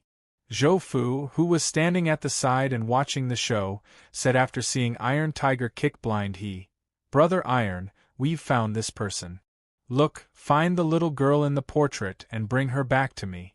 Little brother, thank you so much. However, Zhou Fu didn't have any intention of thanking him. Instead, he looked at Iron Tiger as if he was watching a show. He even looked at Iron Tiger with a mocking gaze. Iron Tiger didn't know why, but when he saw Zhou Fu's gaze, a surge of anger suddenly rose in his heart. This was his territory. Although Zhou Fu was powerful, Iron Tiger wasn't a pushover either. Moreover, he had a younger brother who was the deputy leader of the Red Sea Gang and an expert in the blood-changing realm. As for Zhou Fu, he was just the eldest son of a merchant in a small town. Moreover, he was a hedonistic son. Now, this hedonistic son was not only on equal footing with him, but was also suppressing him. In his heart, he had been suppressing a ball of anger for a long time. Iron Tiger squinted his eyes and suppressed his anger. He said, Brother Zhou, you heard what blind he said just now. He said that he didn't know. At this point, Iron Tiger changed the topic and said, Brother Zhou, how about this? It's already late today. You can go back and rest first. I will definitely give you an answer tomorrow. What do you think? Zhou Fu shook his head and said, Brother Iron, it's not that I don't believe you. Look, I came here personally and brought so many people with me. This shows that this matter is very urgent. I hope you can understand. What a joke. How could the Red Sea Gang be more important than Little Teacher's request? After hearing Zhou Fu's rejection, Iron Tiger wasn't surprised. However, he was still very angry. However, when he saw Zhou Fu's faint smile, he suddenly felt a chill in his heart. The anger in his heart instantly dissipated by more than half. Following that, a feeling of shame and indignation rose, making him feel as if his face was on fire. Old brother Zhou, you don't believe in your old brother? As Iron Tiger spoke, he put his hands behind his back and made a few gestures to the back. When the Imperial Guard standing at the back saw this, he lowered his body and disappeared into the night. He thought that no one had seen it, but all of this was seen by Zhou Fu. However, he didn't care. If the other party could send out a heavyweight expert, he could still test out the fluorescent version of the Tyrant Whale Fist. Zhou Fu calculated the time. After more than 10 minutes, he walked towards the Red Sea Gang. Brother Iron, I heard that blind he brought a batch of goods. I'm very curious and want to take a look. Brother, you won't refuse my request, right? Iron Tiger's expression changed again. He looked at Zhou Fu in bewilderment and said in a deep voice, Brother Zhou, aren't you going overboard by doing this? You actually spied on my Red Sea Gang. Brother, you don't have to change the topic. Even if I was spying on you, you were the one who made the first move. Now, between my Elysium, your Red Sea Gang is only short of opening a noodle shop. Brother, you should know this, right? Zhou Fu laughed twice. Immediately after, his expression darkened. His vigorous aura rushed towards the Red Sea Gang like a tidal wave. He shouted, I don't have any other request. Hand over the little girl in the painting. Following Zhou Fu's actions, the Imperial Guards who followed him stepped forward with their hands on the hilts of their swords. They shouted in unison, Hand over the girl! Hand over the girl! Chapter 146. A huge sound wave soared into the sky. The Red Sea Gang members also gripped the hilts of their swords with ominous glints in their eyes. The giant whale's aura was like a rainbow, and its momentum shook the sky. However, the Red Sea Gang members weren't made of mud. They were all gang members who had fought their way out, who would be afraid of your loud roar. An invisible pressure formed between the two sides, like a volcano that was about to erupt. The internal pressure kept rising, and a violent mood kept provoking the people on both sides. Whoosh, the blade slowly slid across the scabbard, and a cold light appeared amidst the ear-piercing sound of metal rubbing against each other. Just as the volcano was about to erupt, An angry roar came from the depths of the Red Sea Gang's encampment, and it was rapidly approaching. The giant whale has guts. Coming to our door in the middle of the night, are you trying to bully our Red Sea Gang? This voice made Iron Tiger sigh in relief, and he turned around to take a look. A large patch of fiery red light resembled a large fireball. Even from afar, the people in the field could feel a wave of heat coming towards them. The aura that Zhou Fu emitted was also washed away by this heat wave. Boom! The big fireball fell on the field, and a heat wave rushed toward Zhou Fu and the others. Humph! Zhou Fu's body shook. He took a step forward, and his crimson red chi and blood soared into the sky. It was like a fiery red broadsword, cutting off the heat wave that hit him in the face. Seeing the two fighting, the people on the side hurriedly retreated. The battle in front of them wasn't something they could intervene in. Huh! A surprised voice came from the fireball. Then, the fireball rapidly shrank and a figure was revealed. The person who came was a middle-aged man.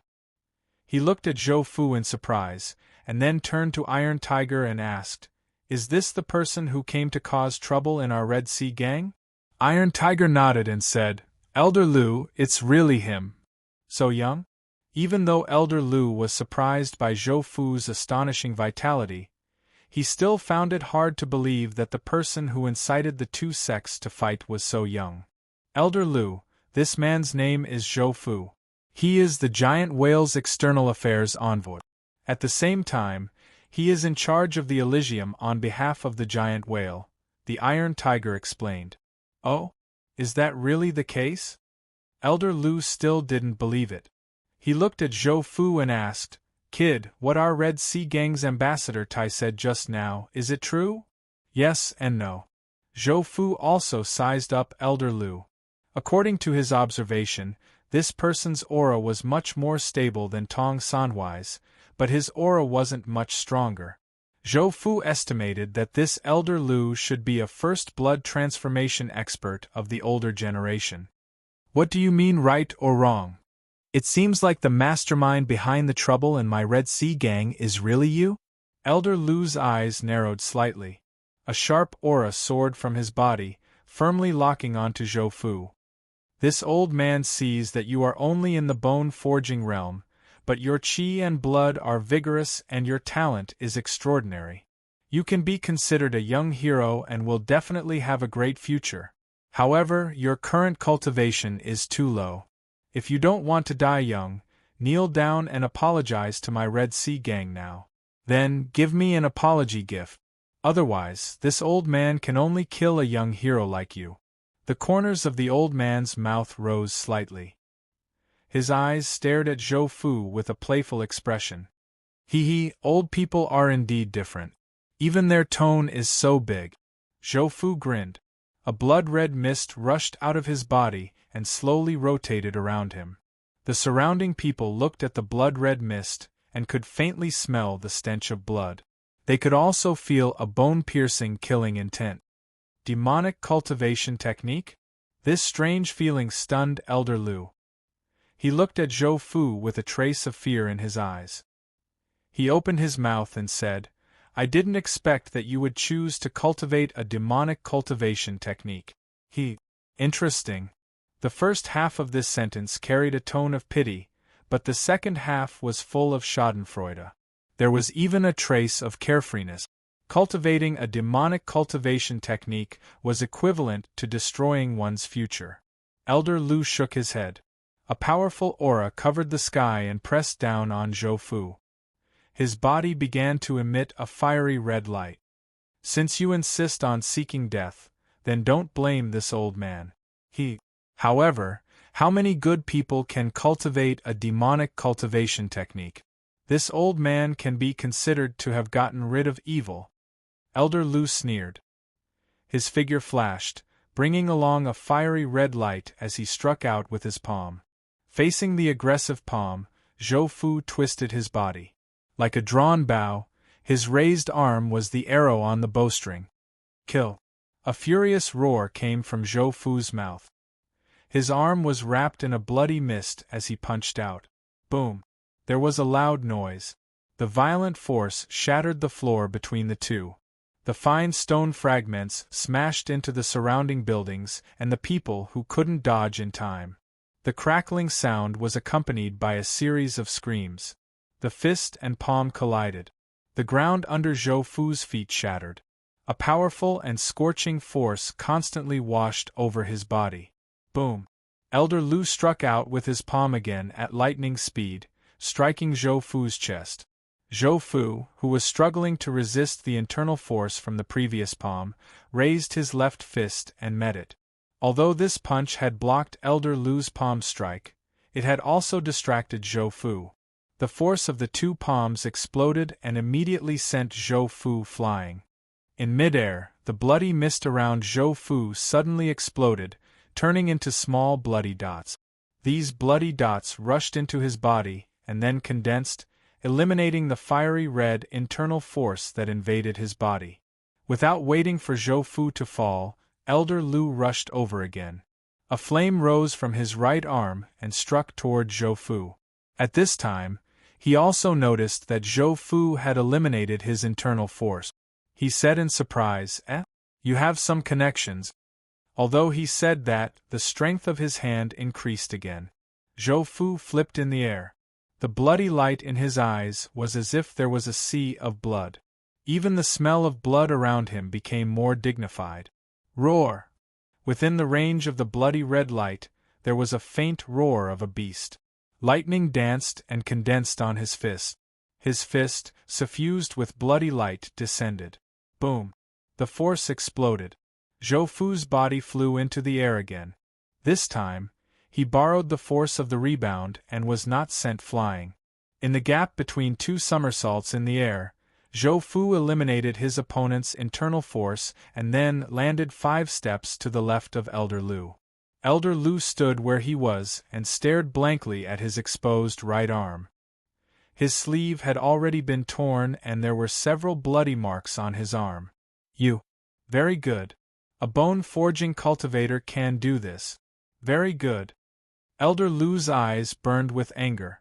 He lifted his leg and pulled it out of the ground. Just now, Zhou Fu's punch had smashed Elder Lu, who was at the first blood transformation realm, into the ground. Under the watchful eyes of the crowd, he, a blood transformation realm expert, had his feet smashed into the ground by a young man who was an entire realm above him. How could his old face hang on? "You have successfully angered me," Elder Lu said word by word. Streaks of fiery light rushed out from his body and collided with Zhou Fu. Around Zhou Fu, large amounts of bloody red light flew and condensed behind him. In the blink of an eye, it was as if a sea of blood had condensed behind Zhou Fu. Roar! The loud roar of a beast resounded through the world. Chapter 147. On a roof not far from the Red Sea Gang's encampment stood 2 figures, one tall and one short. They were Shang Yuan and his bodyguard. The 2 of them were watching the battle between Zhou Fu and the Red Sea Gang's Elder Lu. When Zhou Fu used the Overlord Whale Fist, enhanced by Firefly, Shang Yuan frowned and couldn't help but ask, "What cultivation technique is that?" The old man replied, "This old servant doesn't know either, but from the momentum, it should be a demonic cultivation technique." "What's demonic cultivation?" Shang Yuan was curious. "In the words of my family, it's the cultivation technique of those lunatics." The old man thought for a moment and explained. Shang Yuan nodded and revealed a worried expression. "That will damage the brain. No, my disciple can't become a lunatic." He turned to the old man and asked, "Do you have any ideas?" Although he knew that Shang Yuan would ask this, the old man still panicked when he heard it. However, he still had to reply to Shang Yuan. The old man's eyes turned and an idea flashed through his mind, but his expression didn't change. He said in a calm voice, "Those monks can." "Yes, the Taoist's cultivation technique is also fine." This answer made Shang Yuan very dissatisfied. He thought for a moment and muttered, "Only these 2? Nothing else? My Shang clan's cultivation technique isn't good enough?" Hearing the words, Shang clan's cultivation technique, the old man was shocked. He didn't expect this Zhou Fu to be so important in Shang Yuan's heart. He hurriedly said, "Young master, the effects of different cultivation techniques are different. Monks and Taoists' cultivation techniques are more focused on the mind and can suppress the cultivation techniques of those lunatic.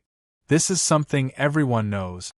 After praising the cultivation techniques of other clans, the old man naturally couldn't belittle the Shang clan. After all, he was also a member of the Shang clan. Although our Shang clan's cultivation technique is very powerful, it's still inferior to the methods of monks and Taoists when it comes to dealing with the aftereffects of demonic cultivation technique. How could the Shang clan not have a similar cultivation technique? It was just that it was very obscure and Shang Yuan didn't know about it. Although the old man knew, he wouldn't say it. The old man was arranged by the Shang clan to be Shang Yuan's bodyguard.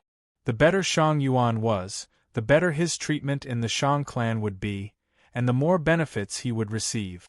In the eyes of the old man, Zhou Fu was nothing more than an ant. It was this ant that was actually more important than him in Shang Yuan's heart. This made him feel a deep sense of danger. Now, Zhou Fu hadn't even gone to the Shang clan, and Shang Yuan had already said that Zhou Fu was half his master. He even wanted Zhou Fu to cultivate the Shang clan's cultivation method. How could this be? Shang Yuan had worked hard for so many years, and still couldn't cultivate the Shang clan's cultivation method.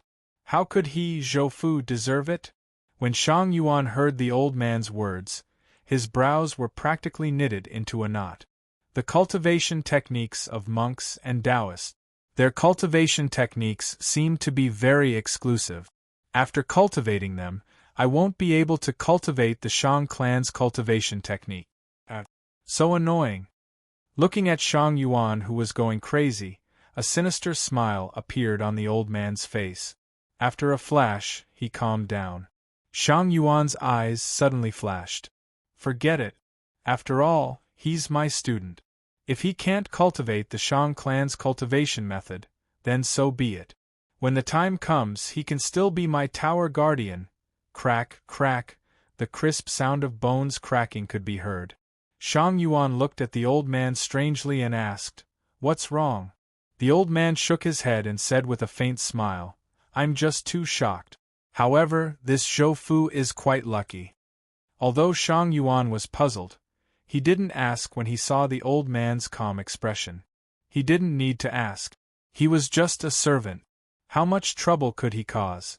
Therefore, Shang Yuan nodded and said, "Of course, my student is lucky." The old man smiled. However, under his drooping sleeves, his fists were pale white. Traces of blood flowed out from the gaps between his fingers. Zhou Fu activated the tyrannical whale fist. The sea of blood behind him surged violently, as if it was nurturing a ferocious beast. Following a bestial roar, the sea of blood suddenly rushed into Zhou Fu's body. Boom! The blood and qi in Zhou Fu's body started to boil. It was as if a calm volcano had suddenly erupted. The surging blood and qi followed a strange route in his body. In the end, it flowed to his arms and fists. Zhou Fu punched out. The clothes on his arms were like dried tree bark, falling off piece by piece. Streaks of blood appeared on his arms. Zhou Fu's expression was calm as he continued to punch out. In the face of such an ordinary punch, Elder Lu's expression suddenly changed. The bewilderment from the bestial roar turned into horror. "What is that?" he cried out. After the sea of blood entered Zhou Fu's body, the surrounding air started to pressure Elder Lu. At the same time, a cold, killing intent surrounded him, disturbing his mind. The strange thing was that this killing intent seemed to come from the void. He couldn't find its source. As Zhou Fu punched out, Elder Lu felt that there was an invisible and terrifying ferocious beast above his head. It raised its tail and slapped down. It was as if a heavenly pillar was falling down. His mind trembled and his hair stood on end. His many years of combat experience allowed him to quickly make a decision. A shout rang out. Elder Lu stomped his foot into the ground and stopped his body from rushing forward. In his trousers, blood spurted out one after another. Enduring the pain in his leg, Elder Lu circulated his inner strength. As flames flickered, the ground collapsed. His whole body slid to the side while sticking close to the ground. At the same time, a ball of red and white flames condensed in his hands, and he pushed it out. Boom! The fist landed. The ball of flames changed shape crazily under the pressure of the invisible fist. With a bang, it collapsed and exploded into sparks. Then, the ground under the fist seemed to have been smashed by a giant hammer. The stone floor shattered into powder and the ground caved in. Not good! Elder Lu's eyes suddenly widened. He felt a strong and ferocious fist energy rushing towards him. Puff! Without waiting for him to defend, the fist swept past. The inner strength protecting his body instantly collapsed, and even the inner strength in his body was scattered. Elder Lu's whole body was like a rag doll that had been thrown out. With a bang, he smashed a wooden handcart on the street. He slid a few meters on the ground and hit the stone steps of the shop before stopping. Huff huff, Zhou Fu didn't have it easy either. After the punch, he felt weak and his arm was sore. That punch just now. Zhou Fu narrowed his eyes, recalling the feeling in his mind. So strong. The Yang Ming wheel in his body rotated, slowly replenishing the qi and blood he had consumed. He stepped in front of Elder Lu, reached out and picked him up. He turned and walked towards the Red Sea gang. You? What are you doing? Iron Tiger saw his blood-changing realm elder being beaten half to death. The blood in his heart had already turned cold. At this time, he saw Zhou Fu walking over like a demon, like a fierce beast. Although the two were separated by a distance, he was still scared and took 2 steps back.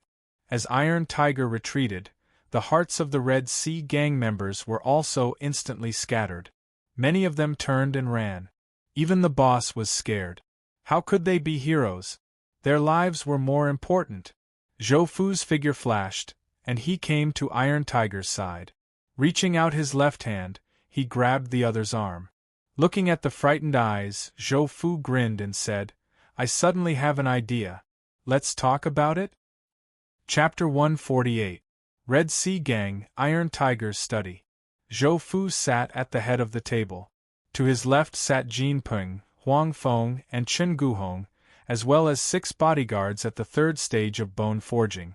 To Zhou Fu's right sat the gloomy-faced Iron Tiger, the injured Elder Lu, and the Red Sea Gang's think tank, Fan Xingwen. Zhou Fu looked at Iron Tiger and smiled kindly. "Old brother Iron, is there any deep hatred between us?" Iron Tiger looked at Zhou Fu in surprise. He had imagined many scenarios, but he never thought that Zhou Fu would say such words.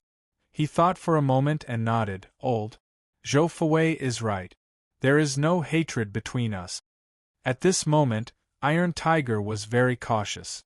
Just now at the entrance of the gang, Zhou Fu's terrifying strength made him tremble in fear. He was afraid that if he wasn't careful, he would end up dead. Seeing Iron Tiger's reaction, Zhou Fu said in a soft voice, "Old brother Iron calling me an external envoy is really treating me as an outsider. You and I should be like before and call me old brother Zhou."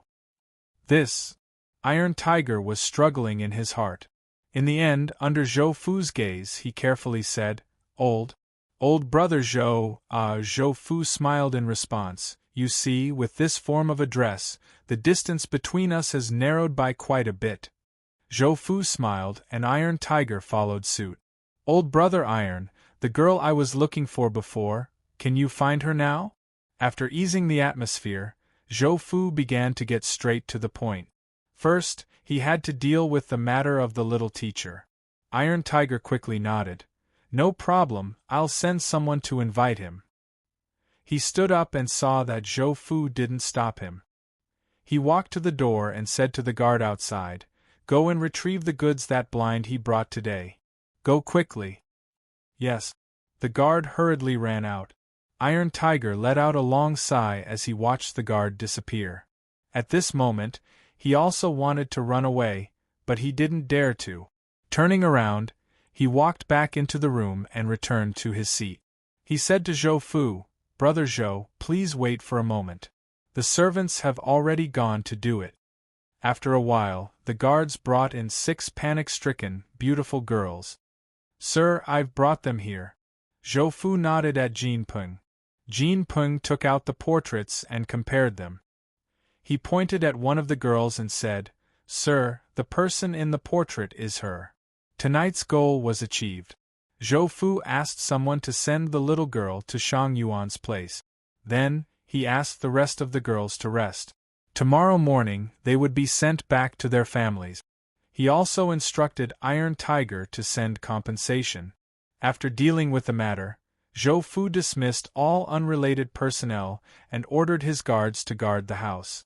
The door, the back, and the roof were all tightly guarded.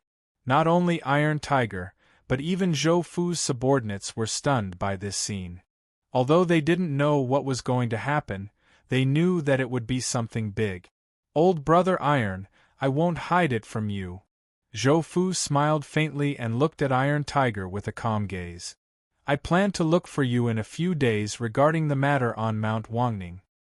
Hearing Rinpoche mention Mount Wangning, Iron Tiger's body trembled and an ugly smile appeared on his face. Zhou Fu continued, "Who knew that I would encounter the matter with blind he?" He shook his head helplessly. "I had no choice but to make a trip here. Before I came, I was thinking of settling everything today." After saying this, Zhou Fu stopped and looked at Iron Tiger with a smile. Iron Tiger, who was originally nervous, suddenly heaved a sigh of relief. He understood that he was still useful to Zhou Fu. Therefore, he had a chance to live. "I can pretend that nothing happened in the past. However, from today onwards, I want 50% of the Red Sea Gang's income." Iron Tiger's relaxed expression instantly tensed up. He even forgot that his life was in Zhou Fu's hands. 50%? No, that's too much, Iron Tiger exclaimed. "If I give you 50%, the gang will kill me first before you do anything. You're asking for my life." "No." Hee, old brother Iron, don't be anxious. Sit down first." Zhou Fu obviously knew about this. Now, he was paying a large sum of money to the giant whale every month. Especially after the construction site was completed and the new casino was built. At that time, he would have to pay even more money. At this moment, Iron Tiger also let go. He felt that he was dancing on the tip of a knife. If he was killed by Zhou Fu, the gang would definitely avenge him. Especially since his younger brother was the deputy gang leader.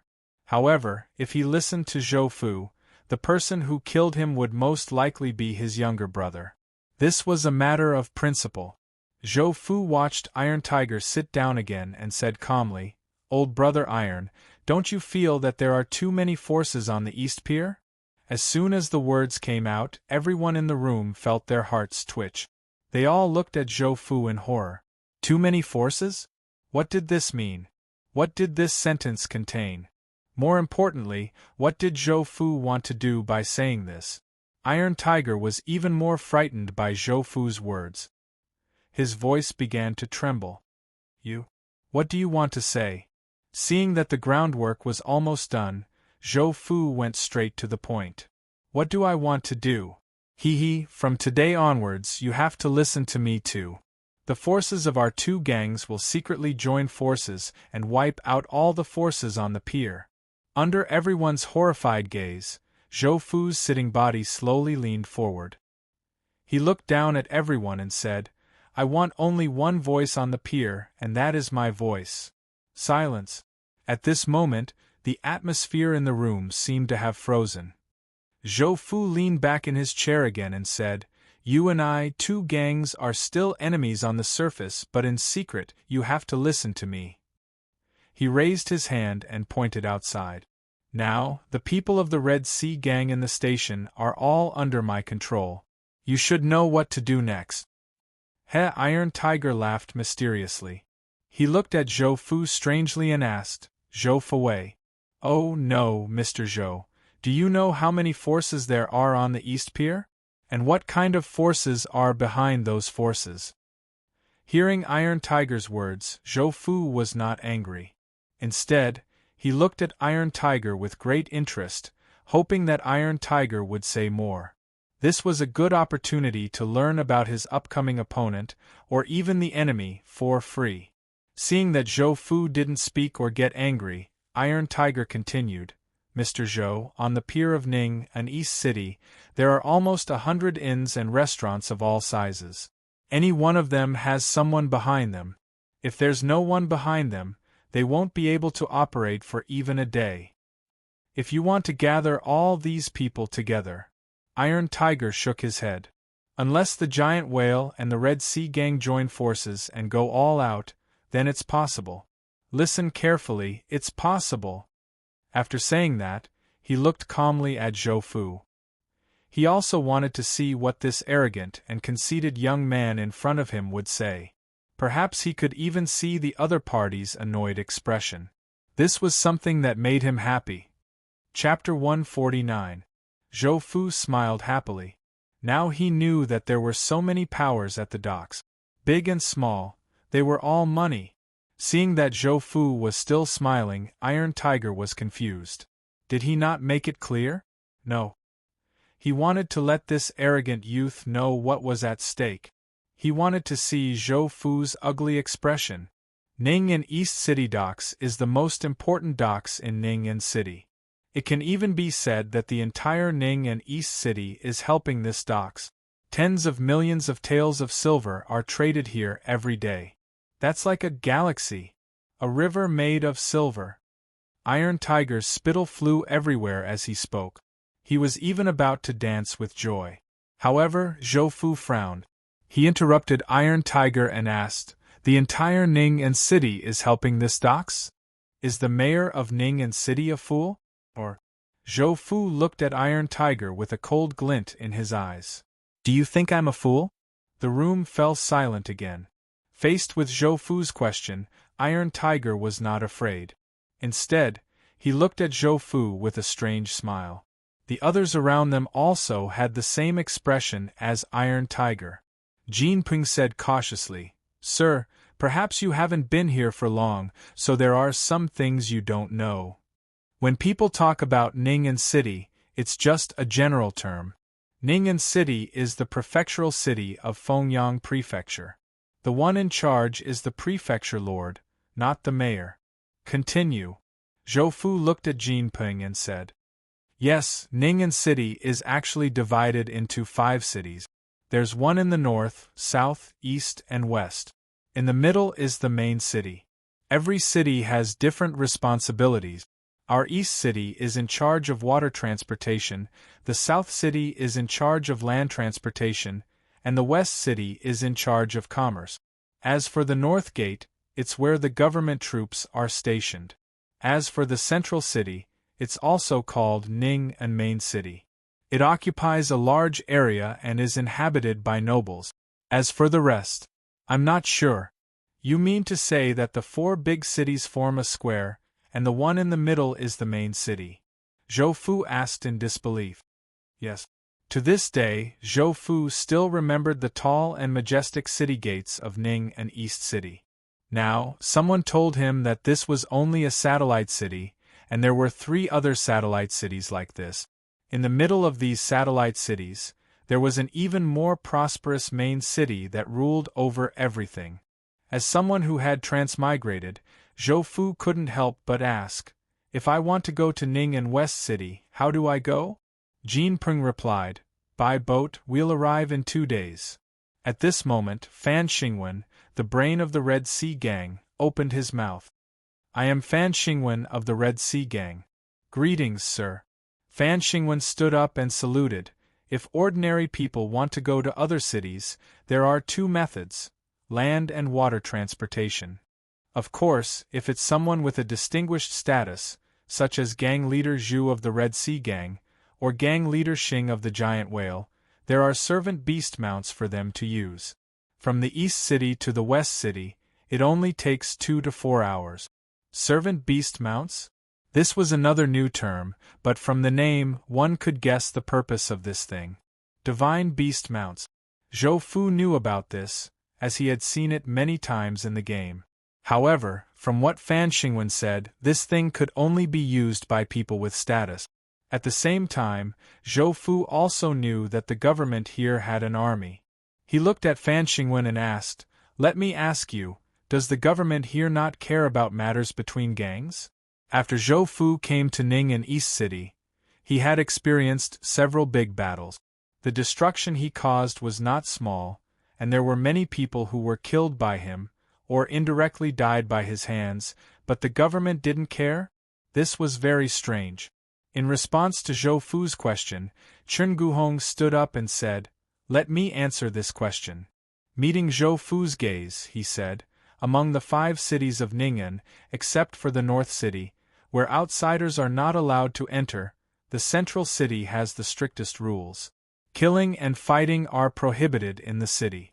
As for the East, West, and South City, as long as you don't attack the city lord's residence in the inner city, no one will care." After Chen Guhong finished speaking, Fan Xingwen continued, "Lord Chen didn't say everything. In the East, West, and South City, after a fight, the gangs will be responsible for the damage. If the gangs don't care, then the city lord's residence will send guards to cause trouble for the gangs." This strange way of management left Zhou Fu dumbfounded. After a while, Zhou Fu suddenly asked, "If the East Pier falls into my control, will the government care?" Fan Xingwen and Chen Guhong looked at each other, thought for a while, and shook their heads at the same time. "As long as you don't obstruct the transport, the government won't care." The corners of Zhou Fu's mouth lifted, and a smile appeared on his face. "If they don't care, then that's good, that's good." At this time, Iron Tiger poured cold water on him. "Mr. Zhou, don't forget that the east city of Ning'an focuses on the transport of water, and the pier is the most important. Although there are many piers in the city, because we are close to the east city wall, our location is special. The number of ships docked and unloaded every day is the highest in the East City. Therefore, the forces here are also tangled and complicated. You have to think carefully about what you just said." "Of course I have," Zhou Fu said with certainty. Recently, he was short on money. The Chen family and Huang Jia's money was almost gone, and he used the resources in the Elysium to build a new gambling house. As for the giant whale, as long as it didn't drag him down, Zhou Fu would be thankful. He couldn't count on it to help. Under the pressure of money, after Zhou Fu dealt with the Red Sea gang, he suddenly had the idea to take over the East Pier. According to the people in the room, if he took over the pier, there would be an astonishing amount of wealth flowing in every day. Then, he would convert this wealth into power and help him grow quickly. This way, he wouldn't have to worry about the giant whales gang leader, Xing Gang. More importantly, as his power increased, his position in the heart of the Xing family's third young master, Xing Feng, would also increase. When the time came, the position of the giant whales gang leader would also fall into his hands. With this thought, Zhou Fu was even more determined to take over the East Pier. For money, for power, for no longer being manipulated by others. A cold light flashed in Zhou Fu's eyes, and his tone became cold. "Clothing, food, housing, and transportation. Start with food and shelter." "Sir." Fan Xingwen looked at Zhou Fu fearfully and said, "It's fine to take over the restaurants and inns, but if you want to control the food, we can't do it, and we can't do it. This thing has always been controlled by the government." "The government controls the food?" "Not only that, but also things like salt." Seeing Zhou Fu frown, Iron Tiger felt very carefree. Zhou Fu thought for a while and said, "I'll give you half a month's time. I want to know how many powers there are on the East Pier. I also want to know their bases and strength." After he finished speaking, Zhou Fu looked at Elder Lu and said, "You are a blood-changing expert of the Red Sea Gang, and you also know of my plan. I want to take you in, but I don't trust you. What do you think I should do?" Zhou Fu had dozens of bone-forging third-stage subordinates, but none of them were in the blood-changing realm. He really wanted to take Elder Lu in. "Sir, I have an idea," Everyone looked at Fan Xingwen and heard him say, Elder Lu's son died young, and his daughter-in-law also died in childbirth, leaving behind an ordinary granddaughter. Bastard. Elder Lu's eyes widened, and they were bloodshot in the blink of an eye. He looked like he was about to devour someone. Because of his intense emotions, traces of blood flowed from the corner of his mouth. On the other hand, Zhou Fu's lips curled up again. Chapter 150. When Zhou Fu walked out of the Red Sea Gang's encampment, there was already a faint light on the horizon. It's daybreak. Zhou Fu didn't know why, but he sighed. A gust of wind blew, and the chill of the early morning was mixed with the smell of blood. At this moment, Jin Peng and Duan Qing stayed in the Red Sea Gang's encampment with all the guards to help Iron Tiger clean up some people in order to conceal the truth of what happened last night. The betrayal of the Red Sea Gang's blood transformation realm expert, Elder Lu, and the fact that Zhou Fu was able to defeat a blood transformation realm expert could not be spread. Zhou Fu stopped and turned around, looking at the pale-faced Huang Feng and Chen Guhong. The two of them had just seen the scene of Iron Tiger commanding the guards to massacre the Red Sea Gang's encampment. The blood-curdling screams and the flowing blood made Huang Feng vomit on the spot. Chen Guhong had seen bloody scenes before. When Zhou Fu took down the Chen family, it was their bloodline that carried out the bloody methods. However, when he saw Huang Feng vomit, he also felt his stomach churn and his face turned pale. You've been busy all night, you should go back and rest, Zhou Fu said. Sir, don't you need us to send you back? Chen Guhong asked. No need. Zhou Fu suddenly noticed a white steam rising not far away. Under the steam, there were a few blurry figures busily working. It seemed to be a breakfast stall. I'll go back myself. Oh right, who has money on them? Chen Guhong and Huang Feng looked at each other, then Huang Feng took out a small purse and handed it to Zhou Fu. Sir, we came out in a hurry this time, so I didn't bring much. It's fine, it's enough. Zhou Fu weighed the purse and ordered, You can go back, don't worry about me.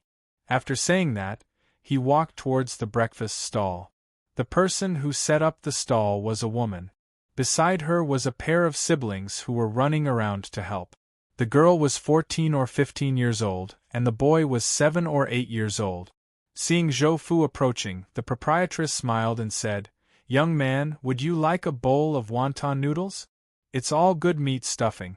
The meat bones have been simmered in a good soup for several hours. It's very fragrant.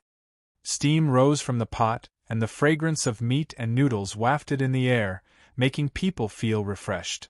Give me a big bowl. All right, 3 cents per bowl. The lady boss was very happy that business had come to her door. Zhou Fu took out his money pouch and shook it in his hand. A few pieces of silver and 7 or 8 copper coins rolled out. Just as he was about to pay, Zhou Fu suddenly paused. This money pouch was taken from Huang Feng. As the steward of Huang Jia, how could there be so many copper coins in his money pouch? Seeing Zhou Fu in a daze, the proprietress reminded him softly, Young man, 3, just 3.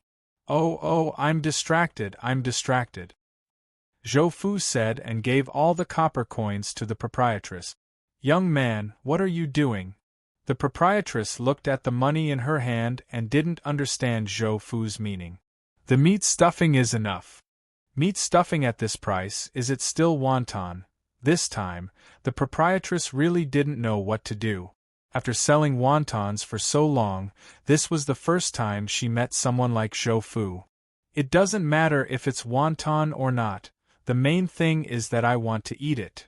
Zhou Fu came to an empty table and sat down. All right, young man, wait a moment. For the sake of the money in her hand, the proprietress decided to make a bowl of meatball noodles for Zhou Fu. Thus, the lady boss used a thin layer of dough to wrap 5 meatballs and put them into the pot under the shocked expressions of the pair of siblings. Zhou Fu smiled and withdrew his gaze from the stove. He looked at the money pouch in his hand in a daze. The pouch was red with gold edges, embroidered with a few cute little beasts. He poured all the contents on the table. There were only a dozen pieces of silver. Copper coins were the main currency of ordinary people on weekdays. If one wanted to pay with silver taels, they didn't use whole silver ingots, but silver fragments. Broken silver was an entire ingot of silver that had been cut into several pieces. These pieces were the broken silver. As for the rich, they used banknotes or gold leaf. Zhou Fu really didn't expect that Huang Feng's wallet didn't even have one silver ingot. He really has no money. Young man, your wonton noodles, a clear voice sounded. The little girl walked over with a large wooden bowl in her hand and placed it in front of Zhou Fu, deliberately avoiding the silver on it. Oh, thank you, Zhou Fu subconsciously said, causing the little girl to laugh. Young man, you're welcome. It's what I should do. Zhou Fu put the silver back into the money pouch, took the chopsticks, picked up the noodles in the bowl a few times, and ate with the soup. The proprietress's cooking was very average. The noodles were normal, and the taste of the meat soup was a bit bland. It was probably to save some salt. After eating a large bowl of noodles and 5 meatballs, his stomach felt warm and comfortable. Young man, what are you thinking about? The little girl at the stall didn't see much business, and Zhou Fu's thanks from before also aroused the little girl's curiosity. She saw that Zhou Fu didn't leave immediately after eating, but sat in a daze. Out of curiosity, she walked to the side and sat down. Nothing, Zhou Fu smiled. Your wonton noodles are very good. After eating, my whole body feels comfortable. I'm just in a daze. You're lying. The little girl wrinkled her nose. The clear and bright eyes that belonged to children blinked, looking very lively and cute. How do you know I'm lying? The little girl stared at Zhou Fu and said, Just now, your expression was like my father's when he heard that he was going to pay tuition for us siblings. However, my father likes to drink and doesn't like to eat noodles. But you look only a few years older than me. Why do you have the same expression as my father? Because we are all fooled by money, Zhou Fu said in his heart. Then, he smiled and said, You're wrong. Alright, what does your father do? Forget it if you don't want to tell me. The little girl snorted proudly and said, My father works at the docks. That's not right. There are so many jobs at the East Docks every day. Your father should be paid quite a lot. Why is he worried about your tuition fees? Yes, my father injured his leg some time ago. It was cured after he got medicine from the Jean family's pharmacy. After saying that, the little girl complained, The Jean family's medicine is so expensive. Isn't there still the Chen family? Zhou Fu said casually. Who knew that the little girl would say angrily, It's all because of caretaker Sure at the docks. Whoever dares to get medicine from the Chen family can't work at his place. Zhou Fu was stunned. Not allowed to get medicine from the Chen family? He said again, I think there's a Huang Jia's clinic here. Although it's not as big as the Chen families and the Jin families. The little girl said in astonishment, Little brother, didn't you know yesterday? The Huang Jia's clinic was smashed. Furthermore, one of their grain stores caught fire. What a big fire, Wretched girl, come and help. The lady boss shouted angrily. The little girl was so scared that she shrank back. She stuck out her tongue at Zhou Fu, got up and ran away. Chapter 151. Zhou Fu had just stood up when the lady boss smiled apologetically at him. Little brother, the little girl is insensible and is just spouting nonsense. Please don't take it to heart. Hee lady boss, you don't have to be so polite. It's fine. With that, Zhou Fu waved to the other side of the street and a carriage came over. Beside the carriage was the Chen family's logo. The carriage stopped in front of the stall and the coachman set up the stool. He bowed to Zhou Fu and said, Sir, Sir Chen asked me to wait for you here. Zhou Fu gave an address, which was where Shang Yuan lived. After entering the carriage, Zhou Fu lifted the curtain and said to the lady boss, Lady boss, your wonton noodles are not bad, but it's a little bland. A piece of silver flew out and landed on the counter. Then, Zhou Fu lowered the curtain and the carriage started moving. Mother, did that little brother give this to us? The little girl looked at the piece of silver happily. Just this one grain was equivalent to several days of income for the three of them. You damned girl! The lady boss grabbed the piece of silver and put it in her arms. Then, she used her finger to tap the little girl's forehead, leaving a white flour mark. What, little brother, that's a young master. Also, don't talk nonsense in the future, something will happen. Under the little girl's wronged gaze, the lady boss kept scolding her. The carriage stopped in front of Shang Yuan's small courtyard. Zhou Fu got off the carriage and said to the coachman, "After you go back, ask Qin Guhong and Huang Feng to find a steward surnamed Shi at the dock and bring him here. Also, ask them to clarify the matter of the shop and come find me tonight." "Yes, I will remember." "Okay, you can go." Zhou Fu turned and opened the courtyard door. Shang Yuan's voice sounded, "You're here?" There was a table in the courtyard with steaming hot food on it. 3 people were sitting at the table. Other than Shang Yuan and the old man, the little girl who was sent over yesterday was also there. Seeing Zhou Fu walk over, Shang Yuan pointed at the chair next to him and said, "Let's eat together." "All right." Zhou Fu turned his head and said to the maidservant beside him, "Send over 5 baskets of meat buns." "Yes." 5 cages. Shang Yuan and the old man didn't have any reaction. The young lady looked at Zhou Fu in shock. After a while, the meat buns were served.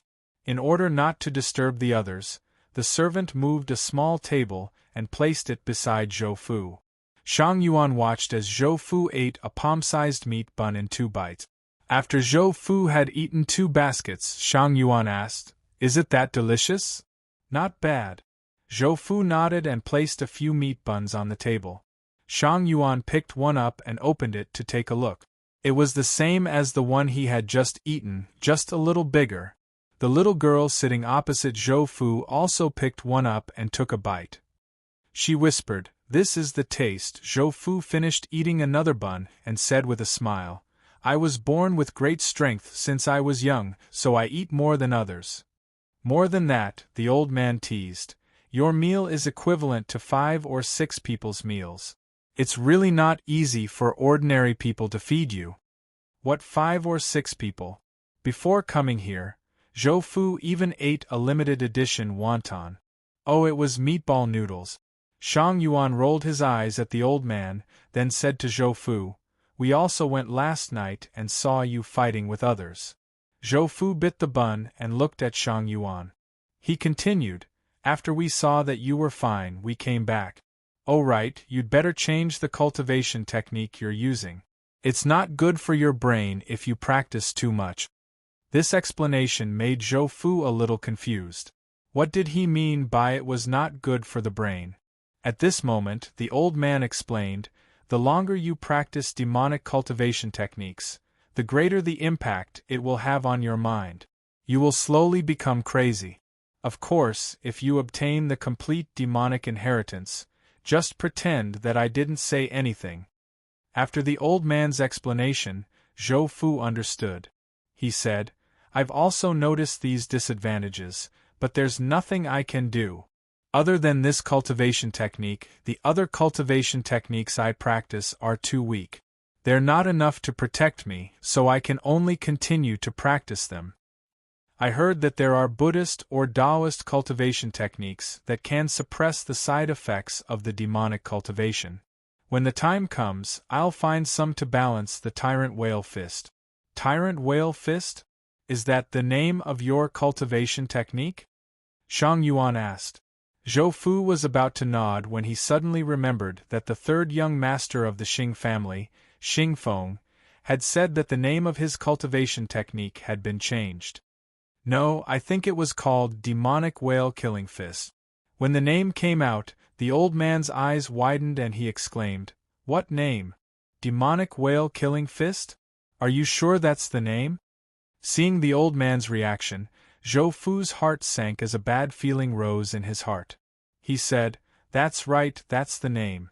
Is there something wrong with it?" At this moment, Shang Yuan and the young lady were also looking at the old man curiously, waiting for his explanation. The old man pondered for a moment and asked, "Last night, I heard the cry of a beast after you activated your cultivation technique. It didn't seem like an ordinary beast. What kind of ferocious beast was it?" "The demonic whale killing fist is naturally a giant whale," Zhou Fu said. "Whale?" The old man frowned. "Many years ago, when I was still a young man, I followed the master to suppress the demonic sect. At that time, there was a demonic sect elder who used a similar fist technique."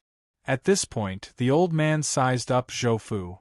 "Yours is like a shrimp in a small ditch, while his is a ferocious giant beast." "Demonic sect? Elder?"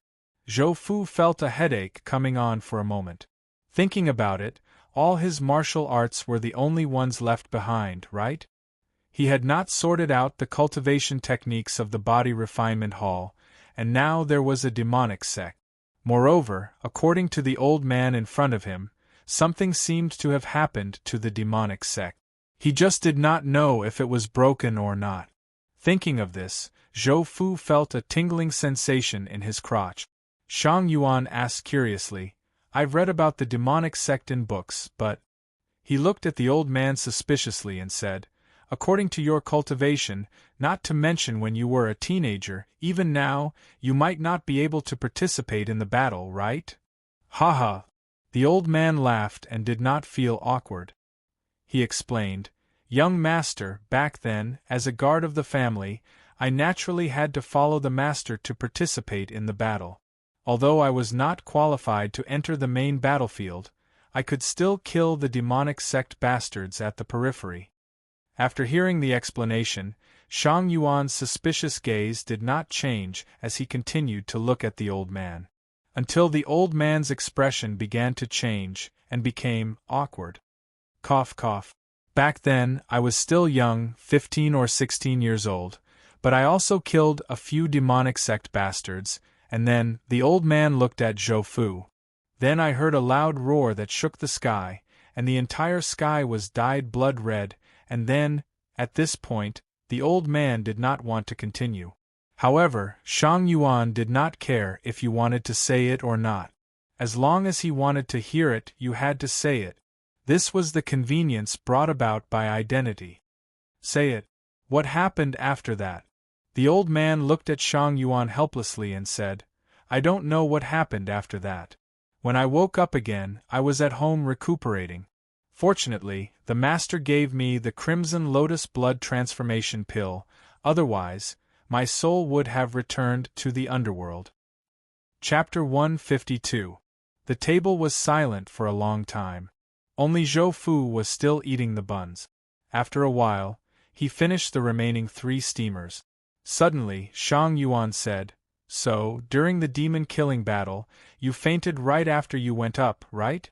Then what you said about the demonic sect elder was all made up by yourself." This. The old man was a little embarrassed. He explained, "After that, I heard it from the guards who came back to recuperate. They exaggerated a little, but overall, there was no problem." After the forced explanation, the situation became awkward again. In order to cover up, the old man reached out to grab a bun, but it was empty.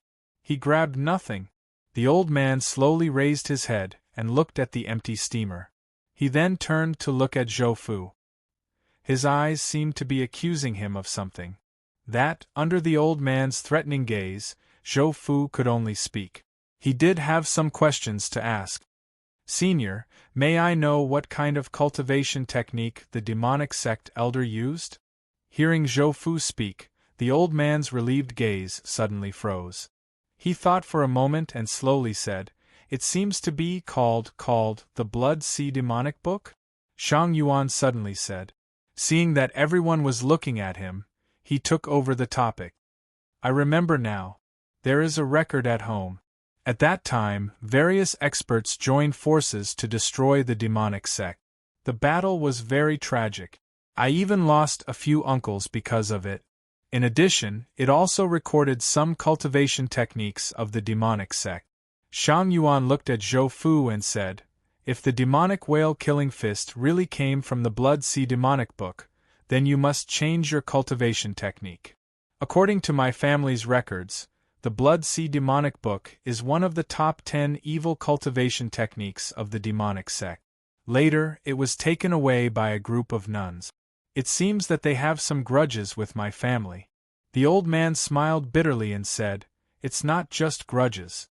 At that time, our clan leader, who is young master's grandfather, almost fought with them." "Tell me about this. It's not written in the book." Shang Yuan widened his eyes, full of curiosity. "No matter where you come from, rich or poor, old or young, no one can resist the power of gossip. It is engraved in your bones and written in your DNA. The old man thought for a moment and said, "There are rumors that the next abbess of the Buddhist faction, Clean Bamboo Convent, was tempted by the demon lord. Later on, she betrayed the sect and even had a child with the demon lord. So the group of nuns went crazy and massacred the people of the devil cult. In the end, the devil sect was enraged. The devil sect's elder led a team to ambush the people of the Clean Bamboo Nunnery. Although their abbess managed to escape in the end, she lost an arm and lost 30% of her power. So, the Clear Bamboo Nunnery master ran to the Dingchan temple and invited monk Shinjue. That great monk Xianju was one of the 3 great experts of Dingchan temple and was also the junior brother of the abbot of Dingchan temple. In the end, he was ambushed by the devil sect. 3 devil monarchs and 4 devil cult elders attacked at the same time. Not only did they kill monk Xianju, but they also sank Wangjiang city. The death toll is in the millions. This time, the devil sect angered the masses and attracted the attention of all the factions. Although the devil sect was outnumbered, they weren't pushovers. No matter what, they were an old sect that had reigned supreme for more than 1,000 years. They also caused many casualties to the various factions. How can there be no deaths in a battle? However, those nuns were ruthless. Taking advantage of the decisive battle, they raided the devil sect's lair alone and took away a large number of cultivation technique manuals and rare pills. In the end, when everyone learned of this, they sent people to block the people who were transporting the supplies. When the people from the various factions arrived, an old nun set a fire in a fit of anger. Sigh. The elder's eyes were filled with pity. In the end, we managed to retrieve some supplies under everyone's rescue efforts. Shang Yuan asked, "Then why was my grandfather angry?" The elder had an odd expression as he said, "Among the things we brought back, there were things that the nuns needed. They came to ask for them. As for the items, you could have exchanged them if you really needed them. However, those nuns were rather shameless. They directly came to ask for them, and even said that the items belonged to them. Back then, the old patriarch was furious. Clean Bamboo Convent, Zhou Fu deeply remembered this name. Shang Yuan asked in surprise, "My grandfather actually didn't kill that person?" Yes, it was too strange. According to Shang Yuan's education, if he met such a person, he would not let that person live. We had no choice. The elder also knew what Shang Yuan was thinking. He explained, "After the demon-killing battle, our Shang clan's strength was greatly reduced. There were some things that we could only endure even if we were angry about. Furthermore, that Clean Bamboo Convent and Dingchan Monastery were old friends. If we killed one, we would have provoked the other 2. It was not worth it." "What happened after that?" Shang Yuan nodded as if he understood. He asked again, "Did my grandfather give them the items?" "He did." Shang Yuan was silent for a moment. Suddenly, a strange wave of energy emanated from his body. Zhou Fu and the elder immediately turned to look.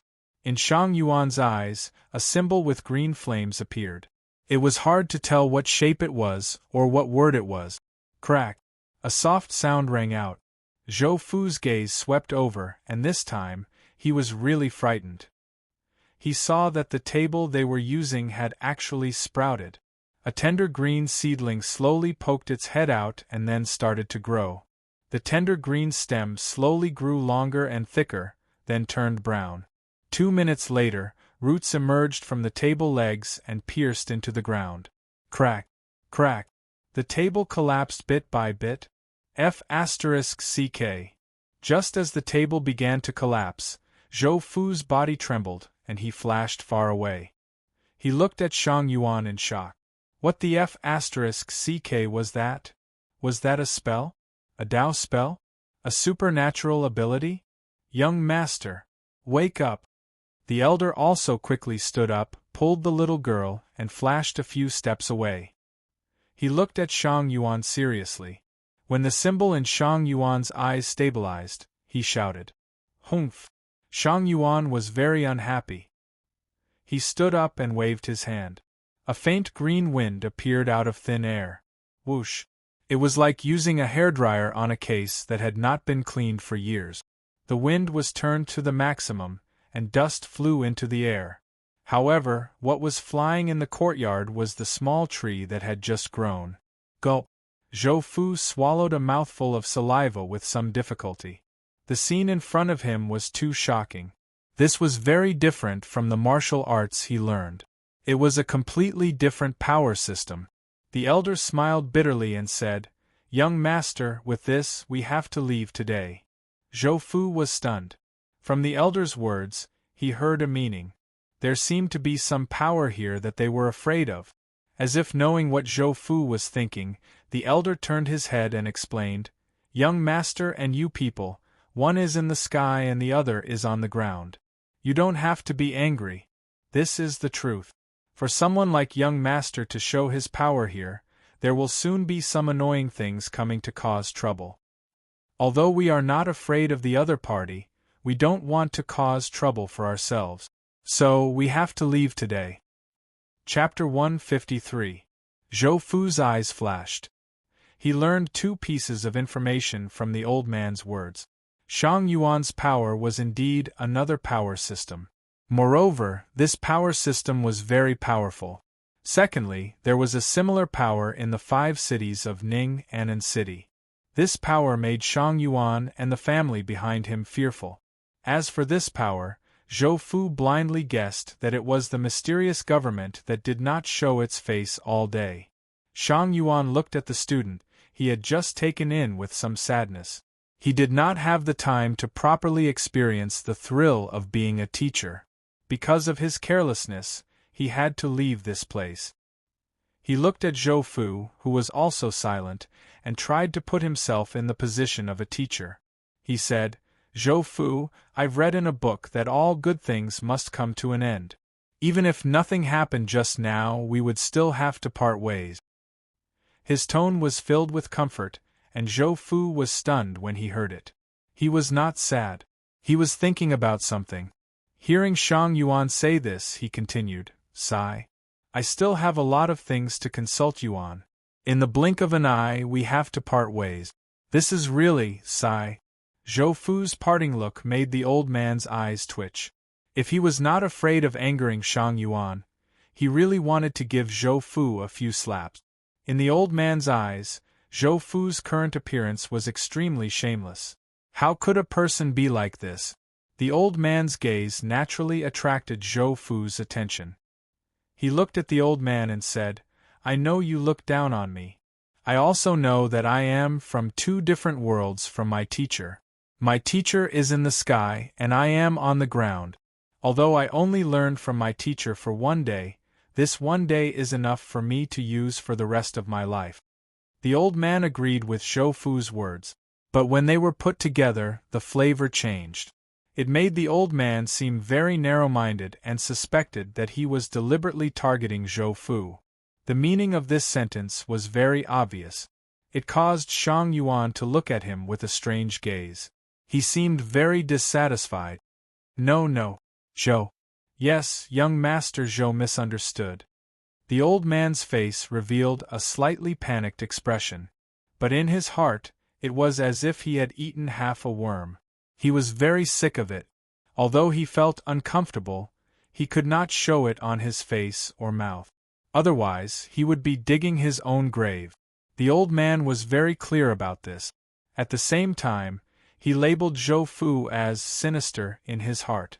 As young master's guard, I naturally have to be vigilant to prevent people with ulterior motives from getting close to young master.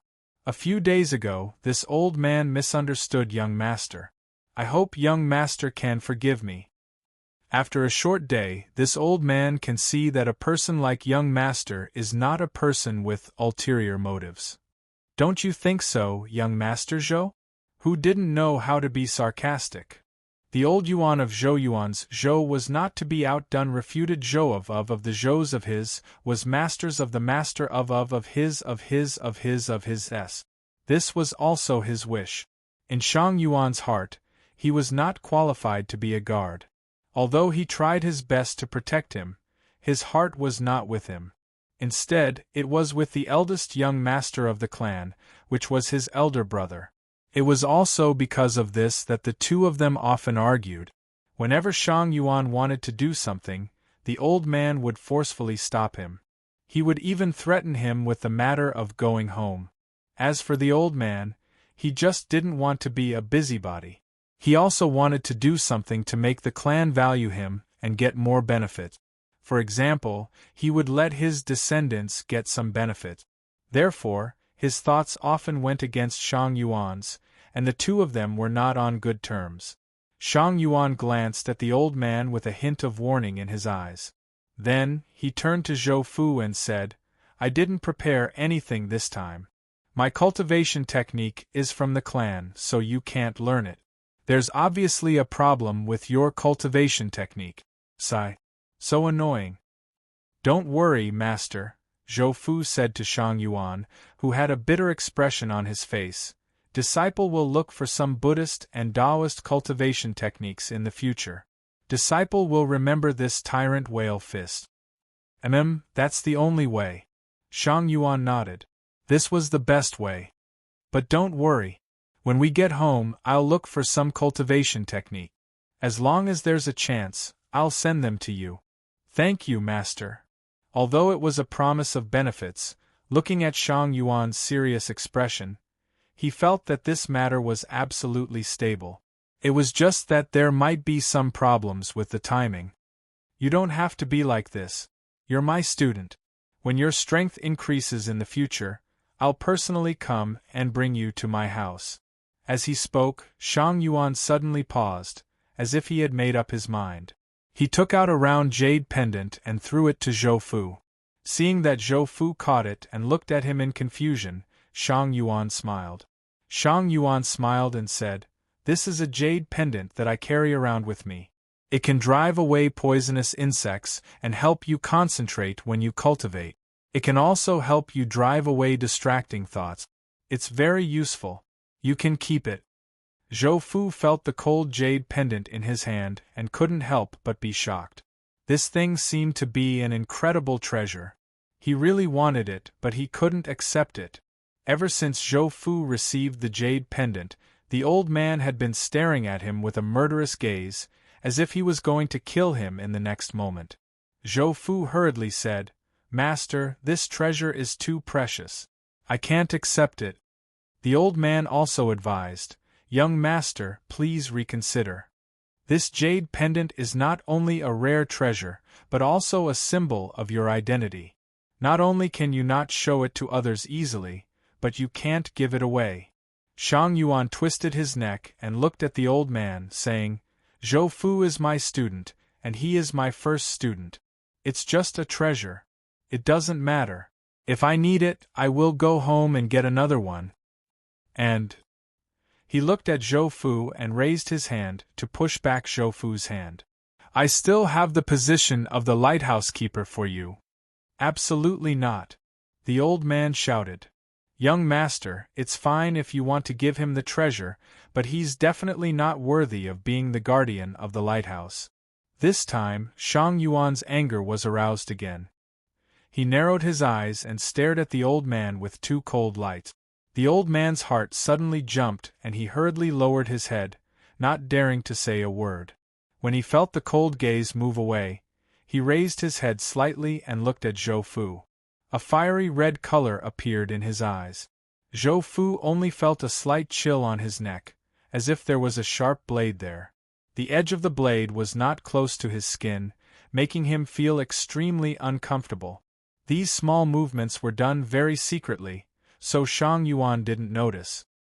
He just saw that Zhou Fu was very uncomfortable and thought he was embarrassed, so he comforted him. Zhou Fu, you don't have to worry about the lighthouse keeper. Just focus on your cultivation. Yes, this student will keep it in mind. That's good. Chapter 154. Under Shang Yuan's smiling gaze and the old man's murderous gaze, Zhou Fu kept the jade pendant gratefully. At this moment the old man said, "Young master, to avoid any accidents, let's leave early." What accidents? Zhou Fu was an accident. He was deeply afraid that if he stayed any longer, Shang Yuan would be agitated and teach Zhou Fu some strange things. At that time, not only would Shang Yuan be punished, but he would also be subjected to a terrifying punishment. Ever since Shang Yuan met Zhou Fu, he had been acting strange. He did not dare to let the two of them stay together any longer, so he suggested leaving early. Shang Yuan was a little hesitant. He knew that he had to leave today, but he did not want to leave so early.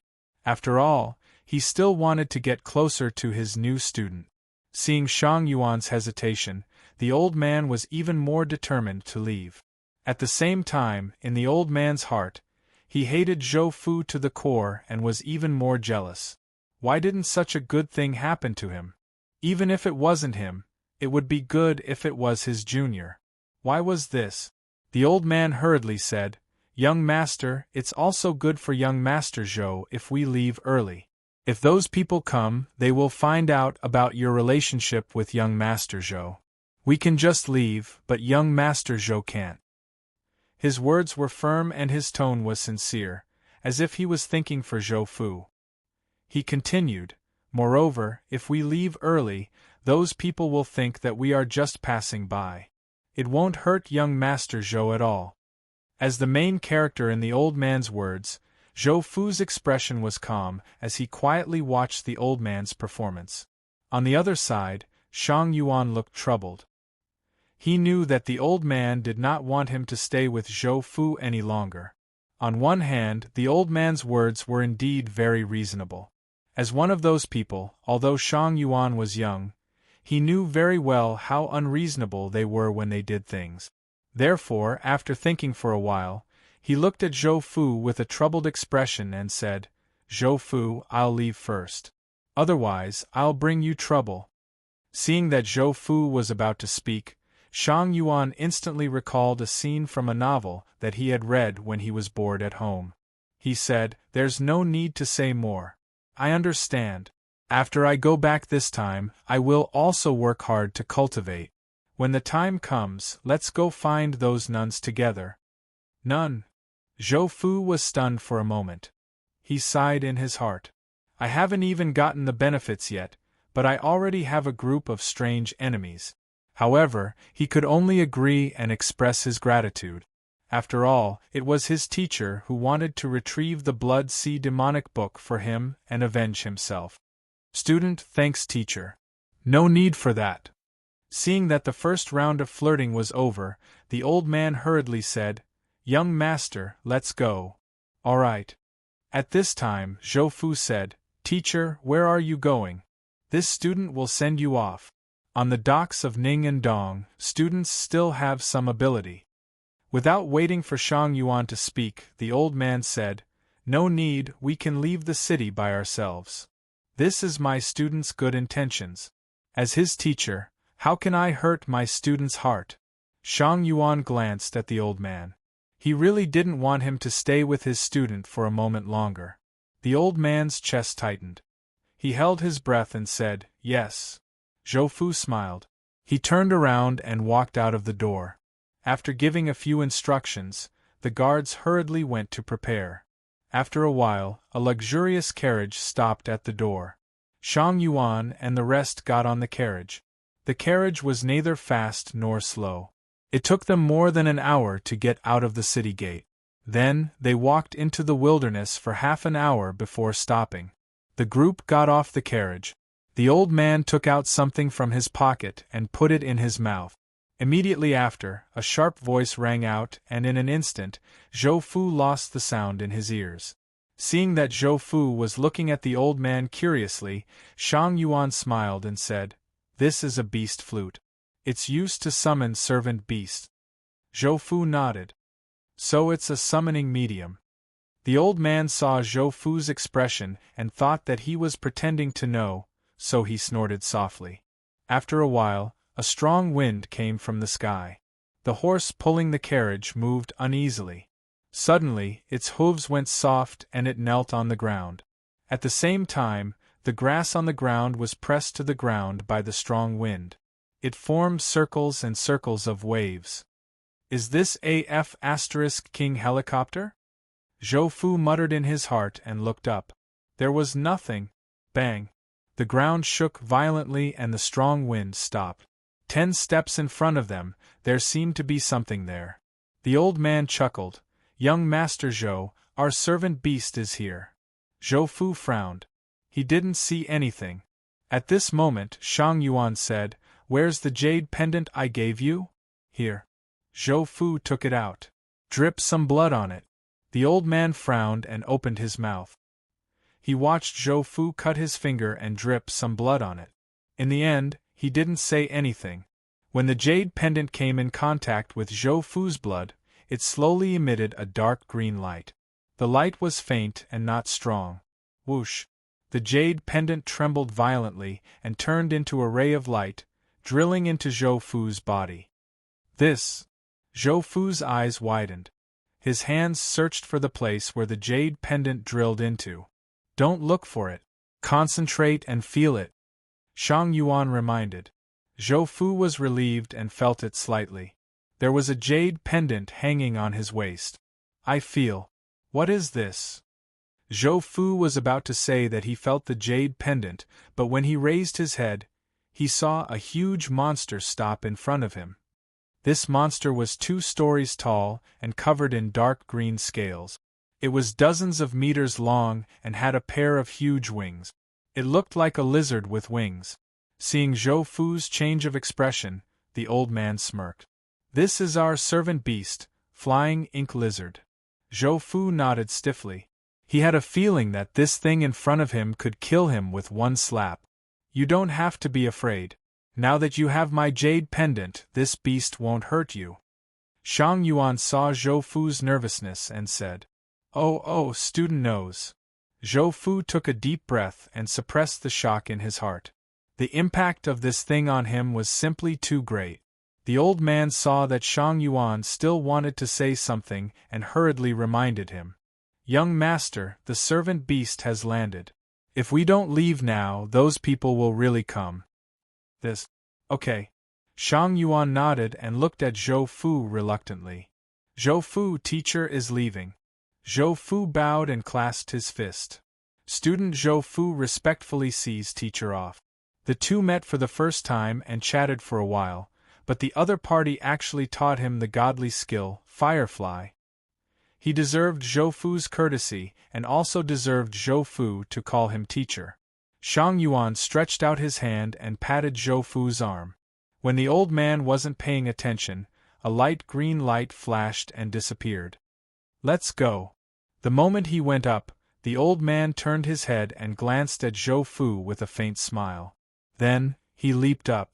Whoosh! With a huge gust of wind, the flying ink lizard rose into the air and then became smaller little by little until it disappeared. Zhou Fu turned around. Just as he was about to leave, a voice sounded. "Zhou Fuwei, stay." Chapter 155. Zhou Fu turned around and saw a man in a black outfit with a shiny silver metal collar standing behind him. He had a long blade hanging from his waist. The scabbard was completely black and there was a bronze tiger head in the middle. The man was dressed in a uniform, which made Zhou Fu frown. This man must be from the government. "Who are you?" Zhou Fu looked at the man and asked. He. Under Zhou Fu's vigilant gaze, the man took 2 steps forward. His right hand was on the hilt of the blade, but he didn't seem like he was going to attack.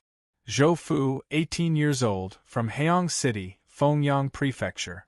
"Father, Zhou Dutsai." Joined the giant whale half a year ago. On the day you joined, you fought against the vice leader, Long. You crippled all of his subordinates and almost destroyed the building. The man came to Zhou Fu's side, but his eyes were looking at the place where the flying ink lizard had landed. It is suspected that the giant whale helped the sex gang and used you as a weapon to deal with Long. He gave you a demonic technique called the demonic whale killing fist. He also gave you a large amount of pills to help you increase your strength quickly. You didn't disappoint us. After taking control of the Elysium, you killed your way into Huangjia and subdued the Chen family. The man suddenly laughed. You were the one who kidnapped the Jin family, weren't you? Then, he stared at Zhou Fu with his dark eyes. Who are you? Red dots of light floated around Zhou Fu. Green escort, level 2 patrol officer, Lai Shiqi. The man's eyes flashed. You can call me Lai Shiqi. Lai Shiqi smiled strangely. Zhou Fu, you've been exposed. Come back with me. Go my ass. Zhou Fu punched out. The dots of light in the air were like dancing sparks. They gathered on top of Zhou Fu's fist. How dare you! Sensing the change in his surroundings, Lai Shiqi shouted angrily. His body suddenly exploded into a cloud of thick black mist, and he quickly retreated a few meters. Soon after, the black mist dissipated and Lai Shiqi's figure was revealed. Armor shield. Lai Shiqi pushed his right hand forward, and a round shield that looked like it was made of wood appeared in front of him. The front of the shield began to emit a grayish mist that resembled waves of water. In an instant it enveloped Lai Shiqi. Rumble! Zhou Fu's fist landed, and a powerful force erupted. The shield shook violently, and the surrounding gray mist shook violently. However, Lai Shiqi, who was inside, was sneering at Zhou Fu. Brat, this is a shield. The masterpiece of the heavenly craft pavilion, with just a mere bone-forging martial artist like you want to break it? What are you thinking? Ha ha ha ha. Zhou Fu retreated 3 steps. His eyes flashed as he looked at the rotating shield. You're saying that I can't break it? Zhou Fu smirked as an image flashed through his mind. Whoosh! Vigorous blood essence rose from his body like a pillar of fire, and the blood-red light spots around his body danced rapidly. At the same time, the surging blood essence in Zhou Fu's body vibrated, and countless light spots flew out. It was like when a hammer fell, and countless sparks burst out. These light spots followed a specific trajectory and vibrated at a unique frequency. At this moment, a sea of blood appeared in Zhou Fu's eyes. Rumble! The ground shattered. Zhou Fu's figure crossed the distance of a few meters in an instant and appeared in front of the shield. He raised his hand and clenched his fist. Break! His fist landed. Rumble! Amidst the loud explosion, the shield began to tremble violently. Under Lai Shiqi's horrified gaze, cracks crawled all over the shield. Boom! The shield suddenly exploded, shattering into countless fragments. A fiery red fist rushed out from the center of the shield and smashed down in front of Lai Shiqi's horrified gaze. Just as Lai Shiqi was about to lose his life, a cold voice suddenly rang out. Zhou Fei, it's fine to fight, but killing is too much. A hand wearing a black glove blocked in front of Lai Shiqi and collided with Zhou Fu's fist. Rumble! The force of the explosion swept out in all directions, shaking the grass and sending it flying in all directions. 3 figures flashed out and landed on the ground dozens of meters away from each other. Lai Shiqi was still in shock. He looked at the large crater not far away, where he had been just now. Lai Shiqi, thank you for saving me. It's okay. The person who came spoke slowly, his voice trembling. He raised his right hand, which was the hand that had collided with Zhou Fu just now. At this moment, the glove on his hand was gone, and even his forearm was exposed. Is this the bone forging that you've been talking about? This calm voice was like thunder in Lai Shiqi's ears, and he was so frightened that he fell to his knees. Sir, I don't know. Our brothers have investigated and confirmed that this Zhou Fu is indeed a bone forging. Humph, bone forging. Zhou Fu flashed and appeared beside the large crater. He was about 7 to 8 meters away from Lai Shiqi and the others. Who are you? Green Escort, Level 1 Patrol Officer, Lai Jiu. Lai Jiu was different from Lai Shiqi. Although the two of them were wearing similar clothes, Lai Jiu's clothes looked more expensive, and the decorations were much more extravagant. He had a silver belt with a tiger head on it, which made him look very powerful. Zhou Fu grinned. Coupled with his blood-red eyes, he looked very evil. After beating up the young, the old came.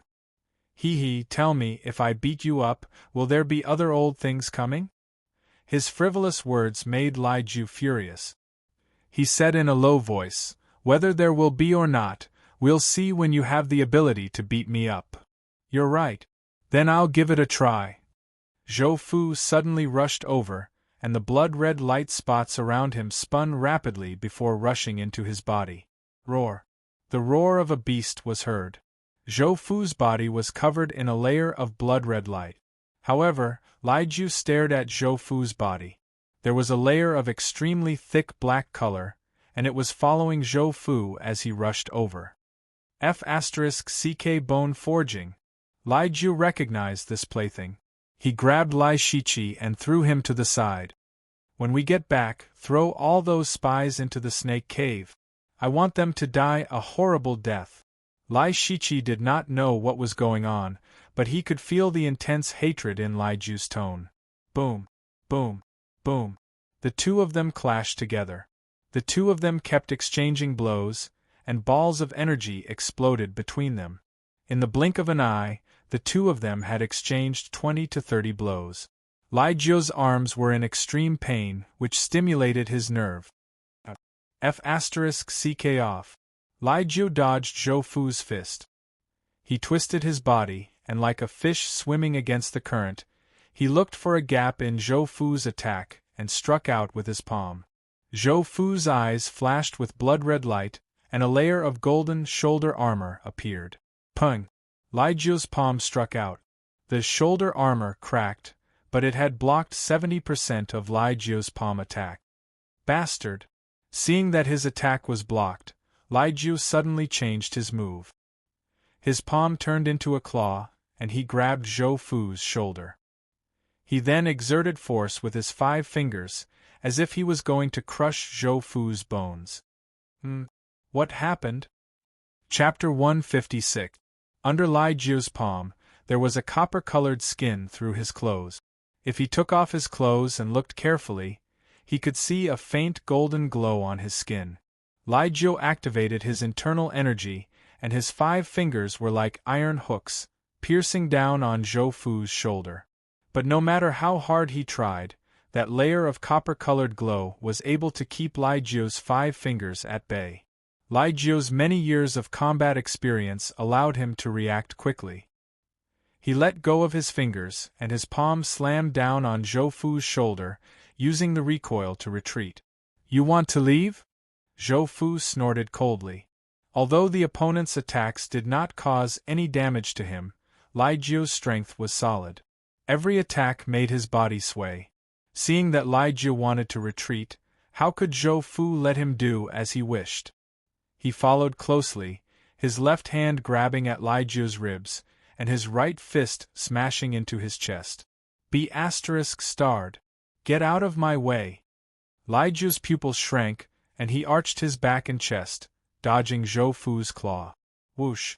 His chest felt cold, and pieces of black cloth flew out. Just as he cursed, Zhou Fu's fist was already in front of him. Armor shield. A circular shield appeared in front of him. Clang! The fist hit, and there was a loud clang, and Lai Jiu took advantage of this moment to quickly pull away. Zhou Fu did not chase after him, but reached out his hand and grabbed at the ground, and the armor shield that he had just sent flying fell into his hand. He looked at it and said, "A higher-level armor shield. How does this thing work?" Zhou Fu looked up at Lai Jiu and asked the last question. What are you? Lai Jiu's chest was rising and falling, and his body was trembling slightly. Especially his arms, which were aching and swelling, and the nerves on them were constantly pulling at his muscles. At this time, Zhou Fu's feet were on the ground, and on the ground, there was a thick black circle that was just enough to fit Zhou Fu.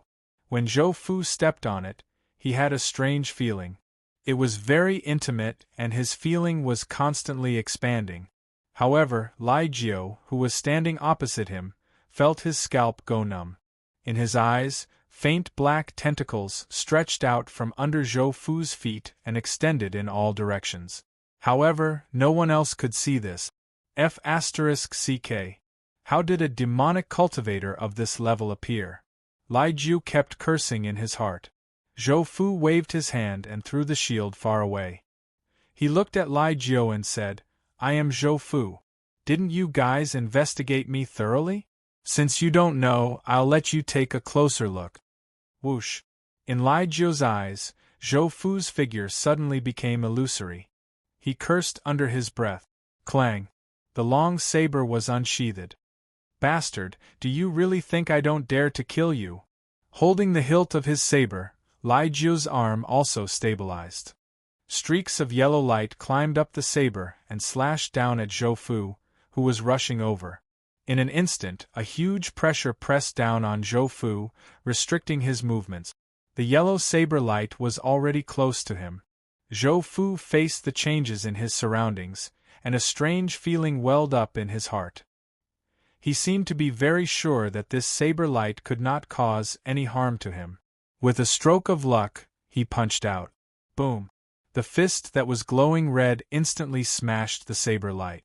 Not only that, but the surrounding pressure was also dispersed. Zhou Fu's momentum did not decrease, and in the blink of an eye, he was in front of Lai Jiu. "Your subordinate is trash, and so is your superior. You." Countless bloody lights flashed in front of him, but Lai Jiu was more concerned about the black color under Zhou Fu's feet. Zhou Fu's words reached his ears, and before he could get angry, Lai Jiu slashed down with his saber. He exerted force on his feet and leaped backward. Still running? The bloody light in Zhou Fu's eyes flowed. He stomped his feet and rushed out, leaving a deep footprint on the ground. Kill! After realizing that he could not escape, Lai Jiu roared, but there was a hint of helplessness in his anger.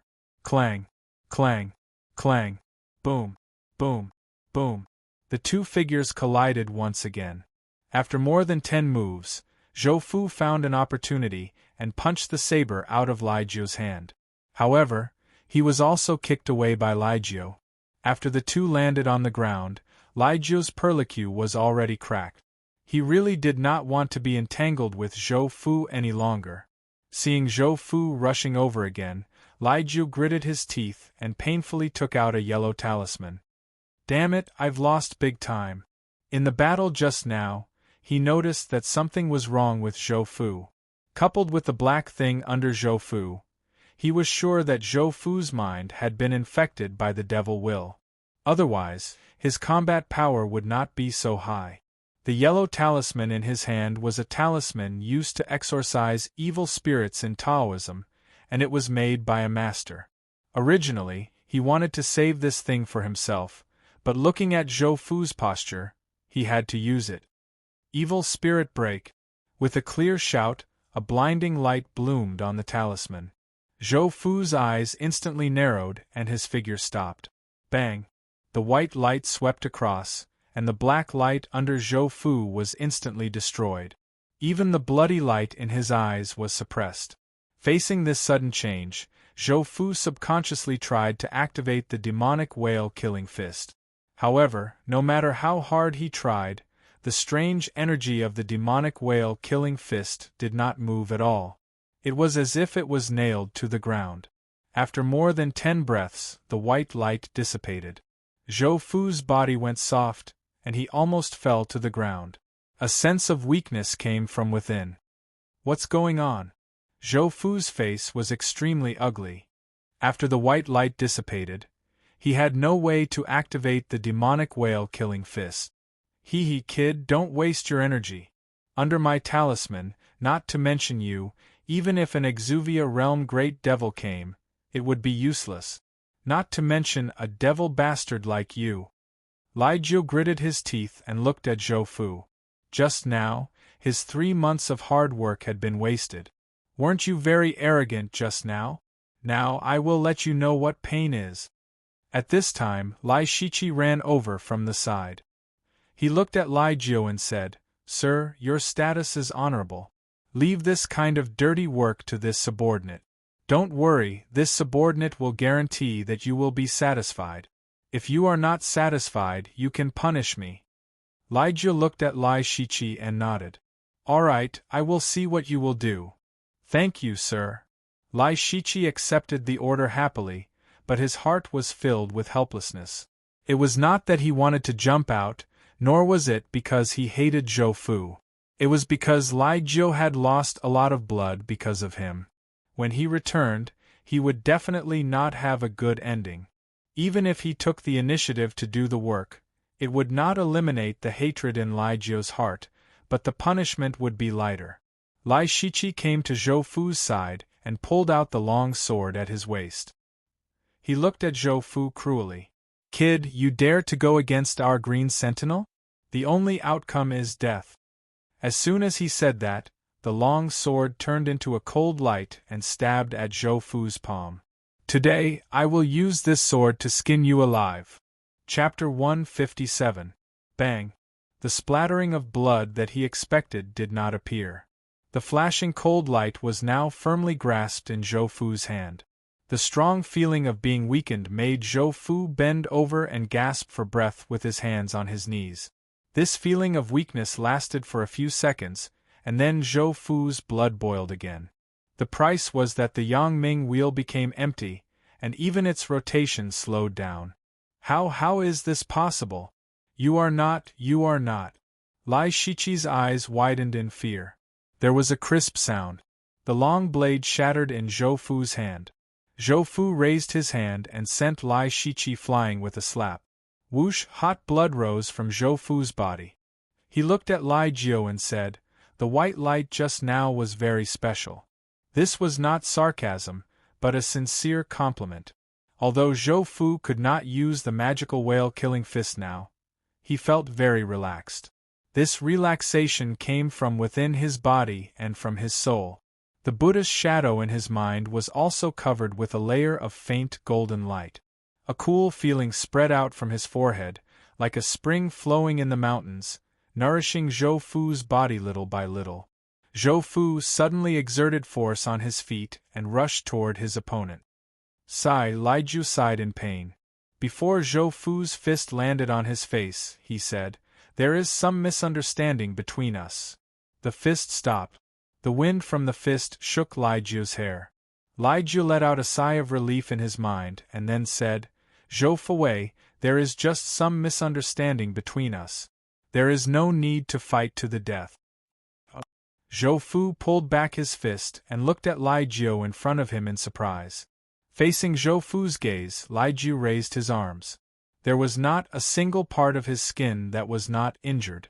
Purple and green were all over his arms, and there were dozens of wounds that were still bleeding.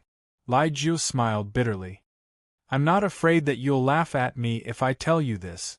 My monthly salary is only a dozen taels of silver. There's no need for me to risk my life. Speaking of which, Lai Jiu looked straight into Zhou Fu's eyes. Even though my life is worthless, if Zhou Fuwei were to kill me now, even the Xing family would not want to bear the consequences. Zhou Fu looked at him, thought for a moment and said, Maybe you're right, but since you said it was a misunderstanding, isn't this misunderstanding a little too big? Hearing that there was a turning point, Lai Jiu was overjoyed. What does Zhou Fuwei want? As long as it's within my power, I will definitely not disappoint you. Zhou Fu knew how to say such things himself. He just needed to listen to the excitement. He was also past that age of innocence, so naturally, he wouldn't believe the other party. Lai Jiu was partly right. Killing someone from the Yamen would be troublesome. However, if he had his own people in the Yamen, wouldn't it be much easier for him to do what he wanted to do next? Actually, Zhou Fu also knew that the forces under his command, the Huang Jia and the Chen family, had already been exposed to everyone.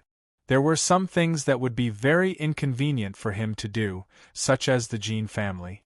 There was an old saying in television dramas that Zhou Fu remembered very clearly: the county magistrate who destroys the family, the prefect who destroys the family.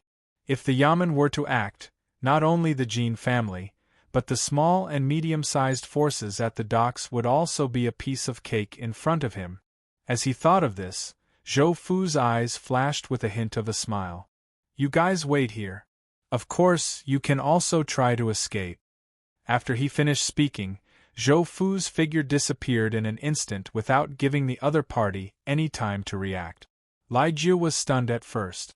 Then, all sorts of thoughts surfaced in his mind as he continuously weighed the pros and cons. Sir. A muffled voice suddenly sounded from the side, giving Lai Jiu a fright. He turned his head and saw Lai Shiqi, whose face was half swollen. Seeing this person, Lai Jiu's heart was filled with anger. You're not dead yet. He. Lai Shiqi did not dare to get angry. Instead, he smiled fawningly and said, It's all thanks to Sir that I'm still alive. After this incident, I will definitely follow Sir's lead. I'm willing to do anything for you. Lai Shiqi's words of loyalty did not make him happy. He sighed and said disdainfully, Stand aside and wait. Yes. Lai Shiqi consciously stood behind Lai Jiu. He had heard the conversation between Lai Jiu and Zhou Fu clearly. Lai Shiqi was not surprised by Lai Jiu's choice. Instead, he heaved a sigh of relief. At the same time, he was also thinking in his heart. After today's incident, he and Lai Jiu were like grasshoppers on the same rope. They were bound together for good or ill. Since Lai Jiu was his direct superior, wouldn't he be able to get some benefits from Lai Jiu? The more he thought about it, the more he felt that it made sense. What are you thinking about?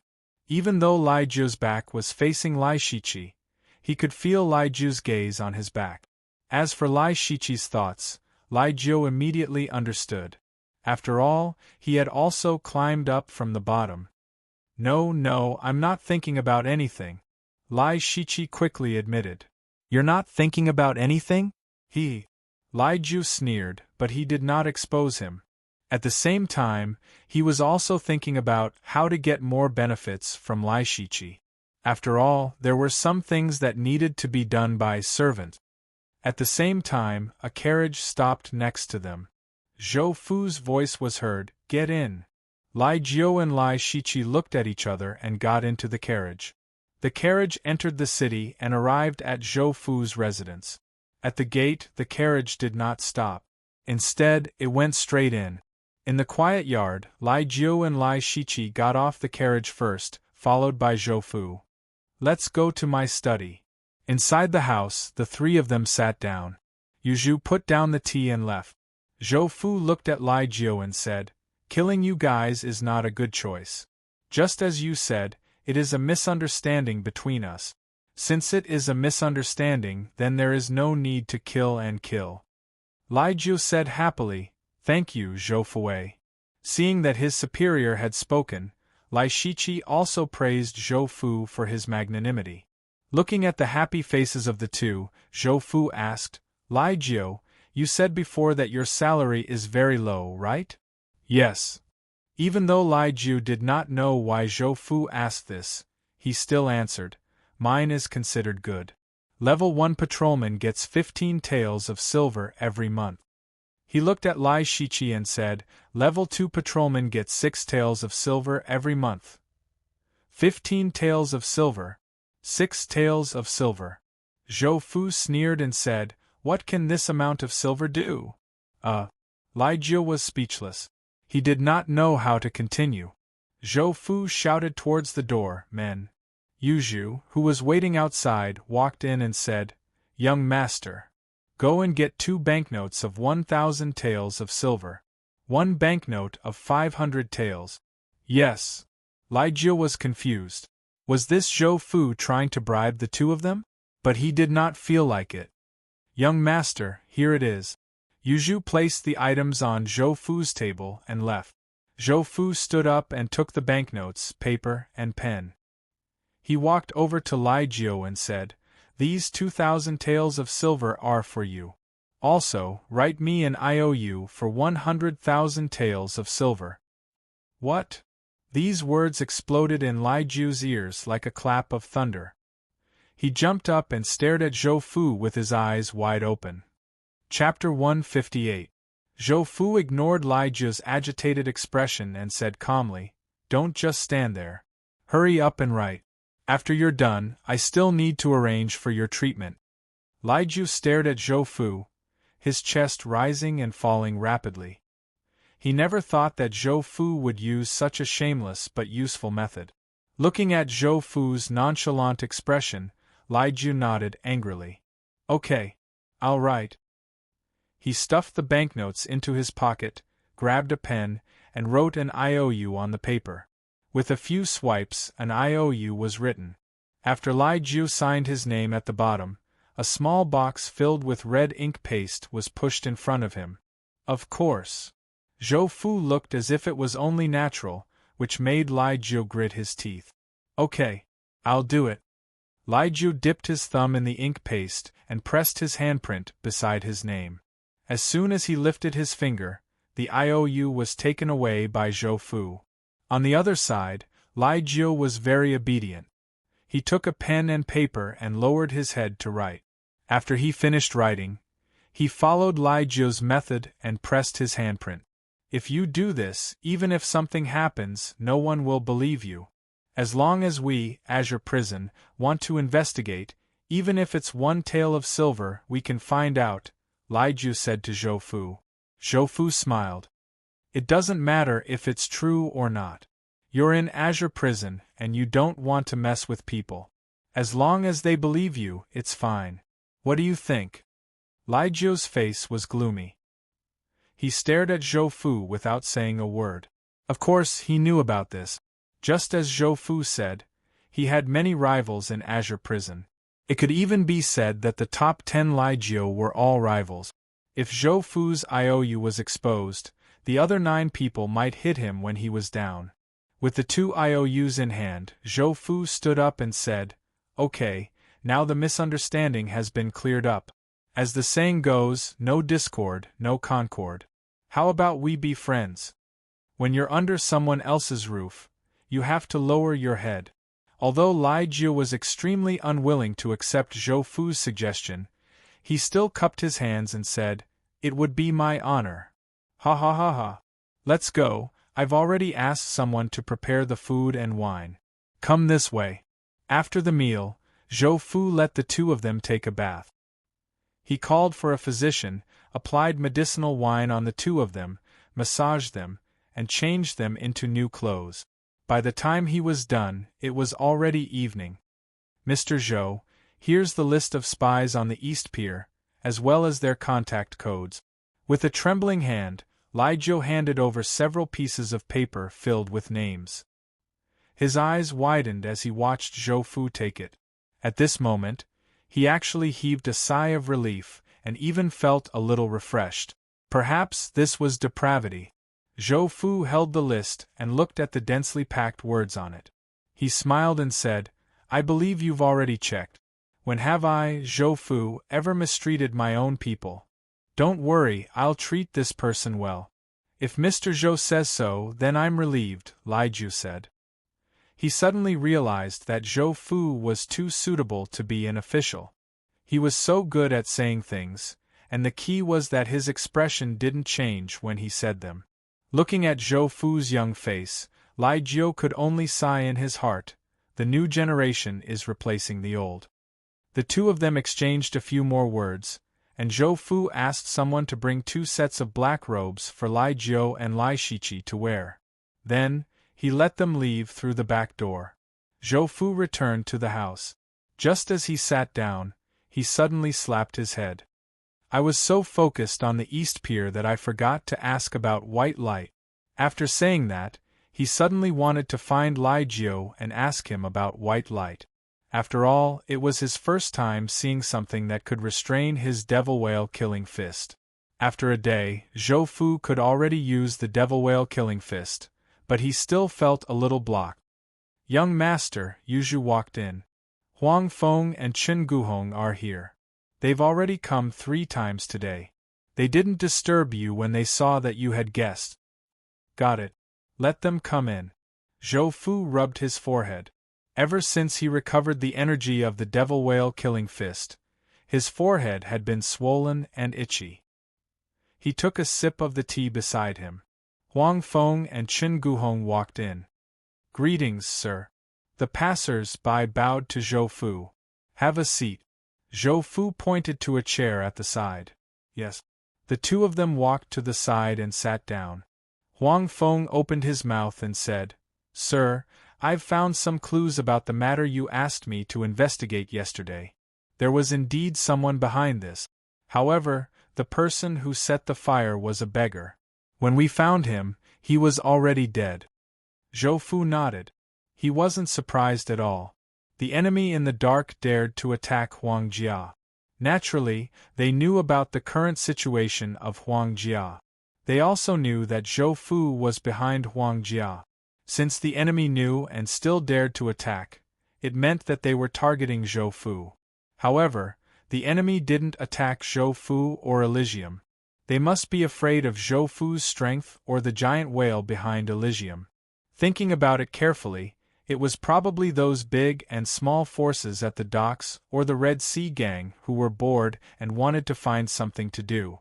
Now that the beggar who set the fire had been silenced, Zhou Fu didn't plan to pursue the matter for the time being. He had more important things to do. Have you found that steward sure at the docks? Zhou Fu looked at Huang Feng and asked. Sir, we've found this person. He's currently being held in Elysium's dungeon. What did you find out? Huang Feng and Qin Guhong looked at each other, then said, This matter was handed over to Steward Jean. The 2 of us didn't ask anything. You guys. Zhou Fu shook his head and smiled helplessly. He knew that this was a matter between Elysium, Huang Jia, and Qin family. It was a competition but also a kind of harmony. They each had their own division of labor and were independent. When something happened, they could cooperate with each other. This kind of model was also a good thing for Zhou Fu.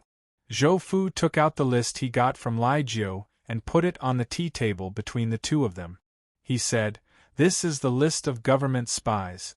You 2 take a look here and write down the names of the constables. Then start to contact them. Spies? Or the government? These words scared Huang Feng and Qin Guhong quite a bit. Perhaps Zhou Fu didn't know, but as natives of Ning, an east city, Huang Jia and Qin family knew about the government. They also knew how terrifying the power of the government was. Sir, is this true? Qin Guhong looked at the few pages on the table. He felt that his throat was a little dry and swallowed hard. Looking at the extremely shocked expressions of the 2, Zhou Fu smiled and said, It shouldn't be fake. Take a look. Qin Guhong raised his head. Huang Feng, who was sitting next to him, also raised his head at the same time. The 2 of them looked at each other, then lowered their heads and began to memorize the names on the list. You don't have to keep a close eye on the Jean family in the city. Let these people try and see the result. The 2 people who were memorizing the names felt their hearts skip a beat. They were shocked and somewhat amused. It was really incredible to let the government deal with the Jean family and help them seize territory.